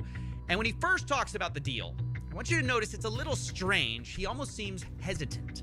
Boys, we just partnered with Roulette, and before I say anything, don't gamble, okay? You will lose. I promise you, you're gonna lose. But that's why I partnered with Roulette, so they can pay me to gamble.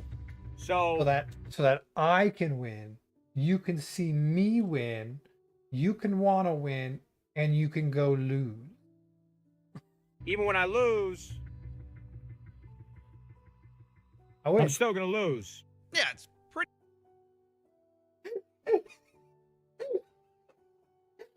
So even when I lose, I'm still gonna lose. Pretty weird to hear someone say, "Don't gamble, guys," while announcing a partnership with a gambling company. Nate Shot implies that he may lose money, but in fact, he later admits that it's the most money he's ever been paid. This is the biggest partnership that I've had in my entire career. No, instead, I think the hesitancy, the weirdness of this video is because Nate Shot knows pushing gambling is kind of bad for people. He said so in a podcast a couple years ago. I definitely think that people streaming on Twitch, all the crypto betting, certainly incentivizes younger kids to be more interested in crypto gambling. I mean, Roblox is the biggest offender for what's going to happen to children betting. Like, the amount of casino-like aspects inside Roblox is terrifying. And it's all done with, like, this in-game currency.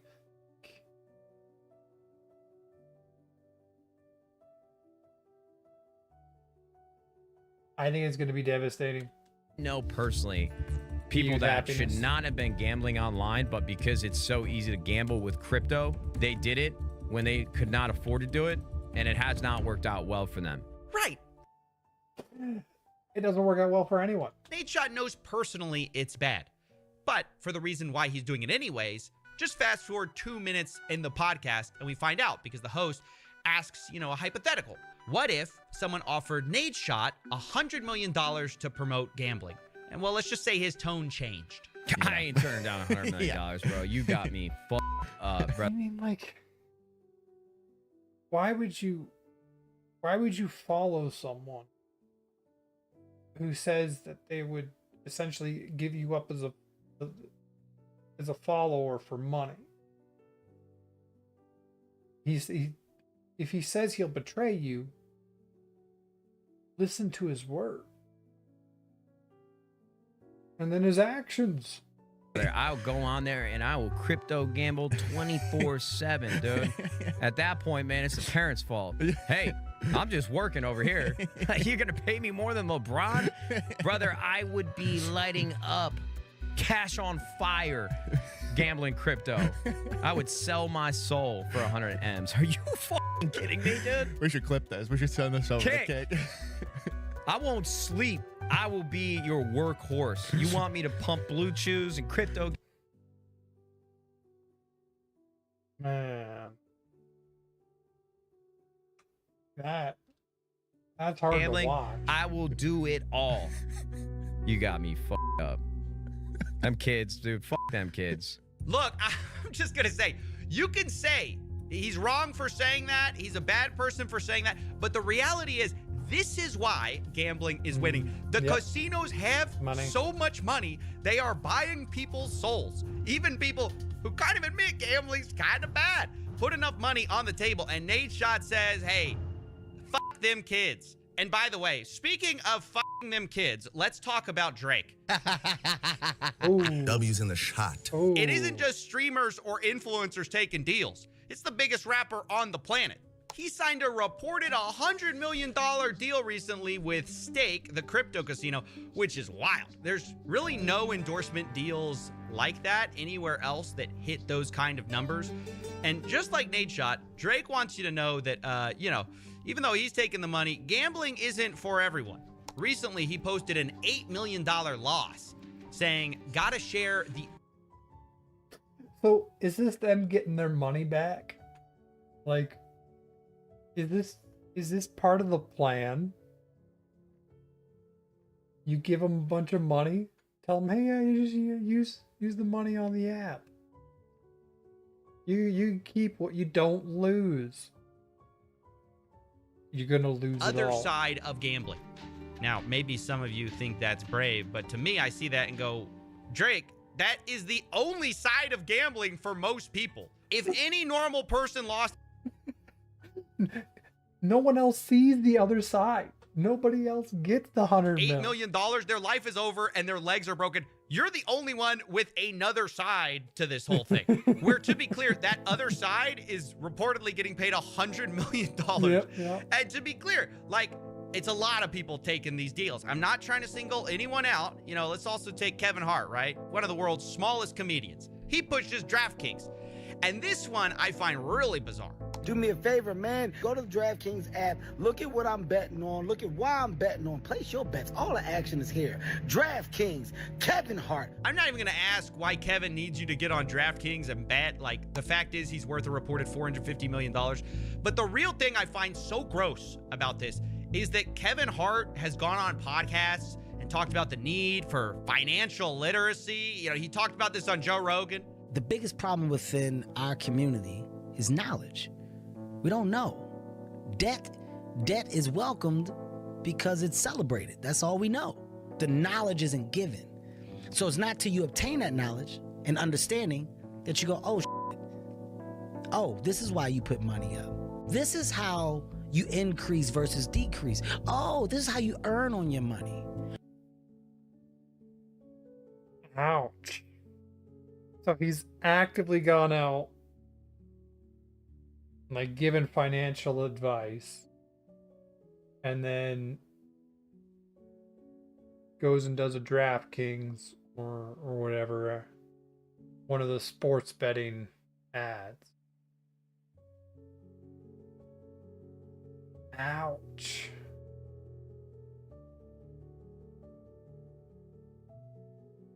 Like, they bought him. I mean, enough money. Oh, wow. And apparently you can buy Kevin Hart. I can gain wealth by investing in what? The stock world is what? How many people partake in the stock world? And is there a part that isn't necessarily gambling? Is there a low risk part? The information isn't there. Yeah, Kev, maybe the information isn't there on the stock market part, which isn't gambling, because you're too busy telling them about actual gambling. Understand that Kevin Hart is not just a guy who sometimes talks about it on podcasts either. He has a whole partnership, an actual partnership with Chase Bank, where they ran a campaign to improve financial literacy. But then Kevin goes on the side and he's pushing DraftKings, which preys on people's financial That's his background financial sound. That's illiteracy. And while we're talking about small comedians with big bank accounts, let's talk about Joe Rogan too. And listen, I'm not trying to be high and mighty with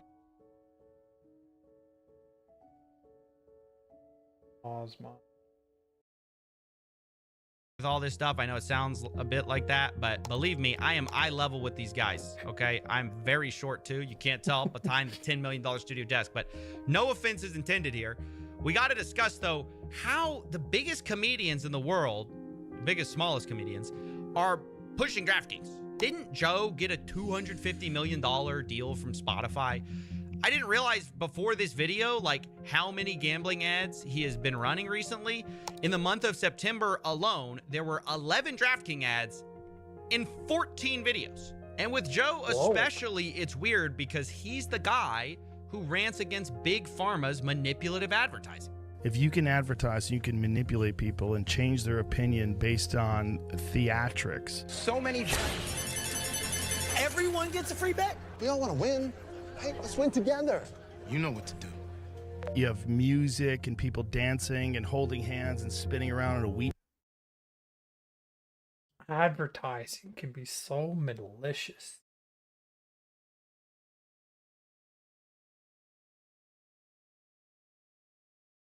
It can be terrible. Field, like that is so manipulative, and we are subject to manipulation. And when it's something that is so important, like making critical health decisions, there's so many of these commercials. Like so many times I'm watching television, I'm like, how many goddamn drug commercials are there? By the way, I agree with him. We are being manipulated, but change a few words from that rant, and you could say the exact same thing about how gambling is pushed. Casinos are also manipulative. They don't advertise the actual reality where people lose. Instead, they say things like winning, cashing in, opportunity. And Joe Rogan's a part of that. Every game is another. You always see the winners in their ads, right? And then if you actually win, you get suppressed on their app. Chance to cash in. Don't just watch the action, win with it. Every snap is loaded with opportunity. That is just as Is that AI? manipulative as pharma ads pushing pills that may end up addicting you. In both cases, the collateral damage are the addicts we created along the way. And I guess I have to ask, maybe people think, oh, one's worse than the other. Is there that much of a difference between a drug addict and a gambling addict? No, really, I'm asking. It's like if you see drug addict and a gambling addict. Well, a drug addict, drugs destroy your body. Gambling addict, that might destroy your financial health. But usually you still got your physical health up until your financial health causes something like suicide. I mean, I guess the end result is kind of the same. the drug addict, you see him, he's shooting up or whatever it is, and you see him fainting, you go, oh, that poor bastard. But when you see a guy who's fully in the grips of gambling, trying to figure out how to get his money back, and he's all jazzed up with adrenaline, he doesn't understand why. It's just like cocaine, it's just like drug abuse, it's just like the opiate problem, it's just like anything else. It could Nick, you and I both know people who have lost their lives gambling. Okay, you've seen people in pool halls. You see how they get, Joe Rogan. Yeah. There's no difference in the drug addict and the gambling addict. No Not difference. at all. No difference. So there is no difference. Then why do we shake our head at the Sackler family and pharmaceutical execs who push pills that ruin people's lives, but somehow nobody cares? We're doing a very similar thing with gambling. At every level of society, we I think gambling gives out more money. And I think that's the honest truth. When the people that would talk out about, like he said it himself, he's been offered like $1 million by essentially a gambling institution to assist with like legal fees and stuff like that, but still like $1 million. When people are receiving that kind of money, when those people, he's someone who talks out against gambling, and when they receive that kind of money, they can't talk out against gambling, and so you suppress the conversation.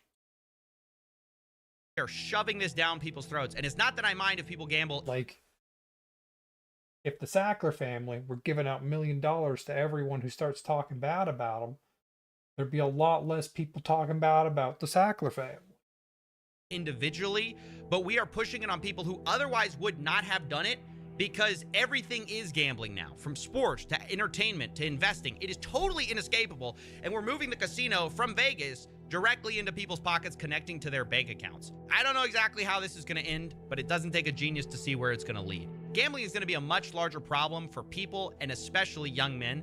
And the saddest part is there's no amount of data or facts that I can give you that's going to stop that. There's just too much money at stake.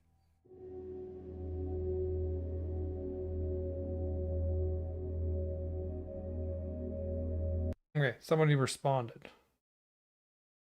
Back for that. I reached out to Joe Rogan, Theo Vaughn, Bad Friends, Nelk, Kevin Hart, Drake, and Nate Shot for comment. I mean, that's good practice if you're putting them in your video. Theo Vaughn and Nelk responded for comment.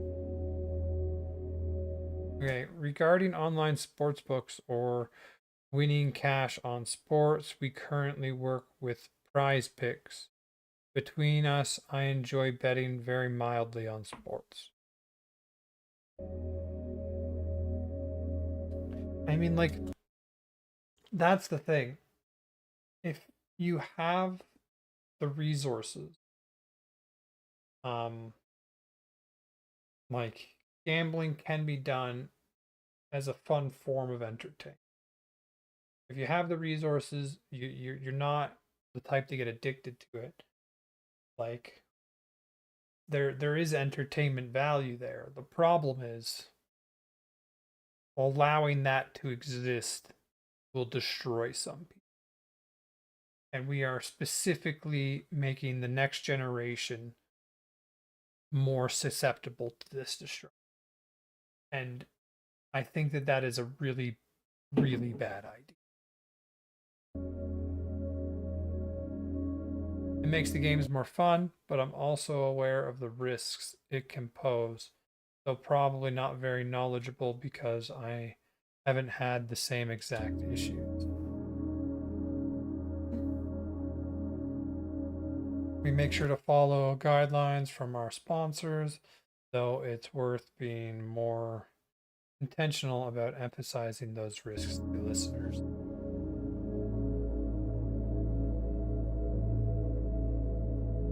I feel like in the podcasting space, there is a decent amount of regulation in our ad reads, and I try to remember to advise our listeners that gambling may not be right for them, but I do often forget to do that, to be honest.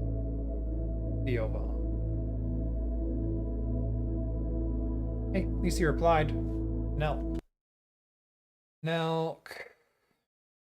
Only affiliates themselves with legal platforms like Prize Picks and plays by the rules. Oh, so this is Nelk's manager. Very generic response. Hey, come back to the bar and let me fix you a drink. The weather isn't changing anytime soon. You know, all it would take is basic advertising rules or legislative change to put a stop to half of this stuff. That's the thing. Yep. Money makes the world move, Coffee. And the people who write the rules like them just the way they are. Do you really think it's worth all of this, though? Like, just for a little more money? Hey, you said it yourself, didn't you? It's not just a little money. It's a lot more money. If people would sell their soul for $100 million, well, imagine what they do for billions. You know, maybe it is time for that drink.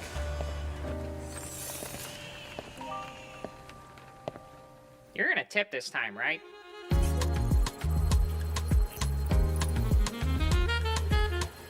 Oh, look at the sponsors.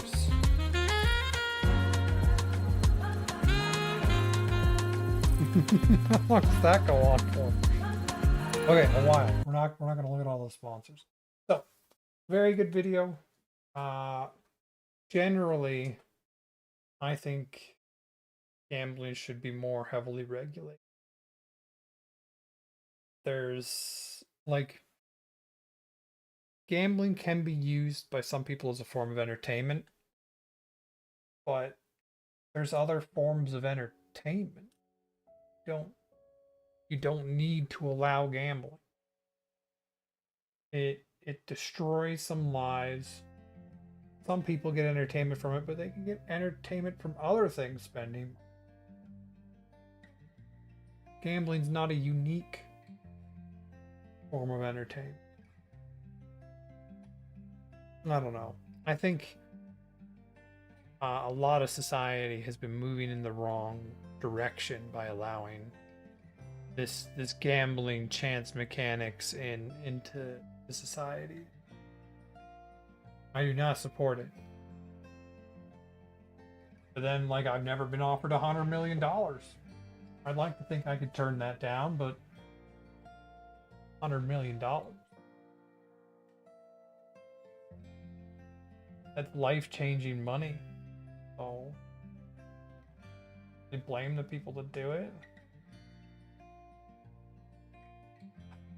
The whole thing is just...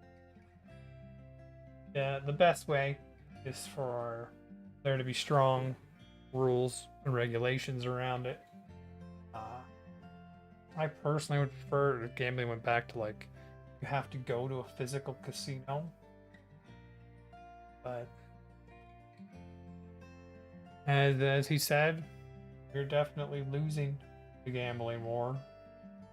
The money is winning. They're getting what they want. Alright, I think I'm gonna get off here. 4 hours. Thanks for watching. I hope you all have a good night. I'll be back on Monday. Enjoy.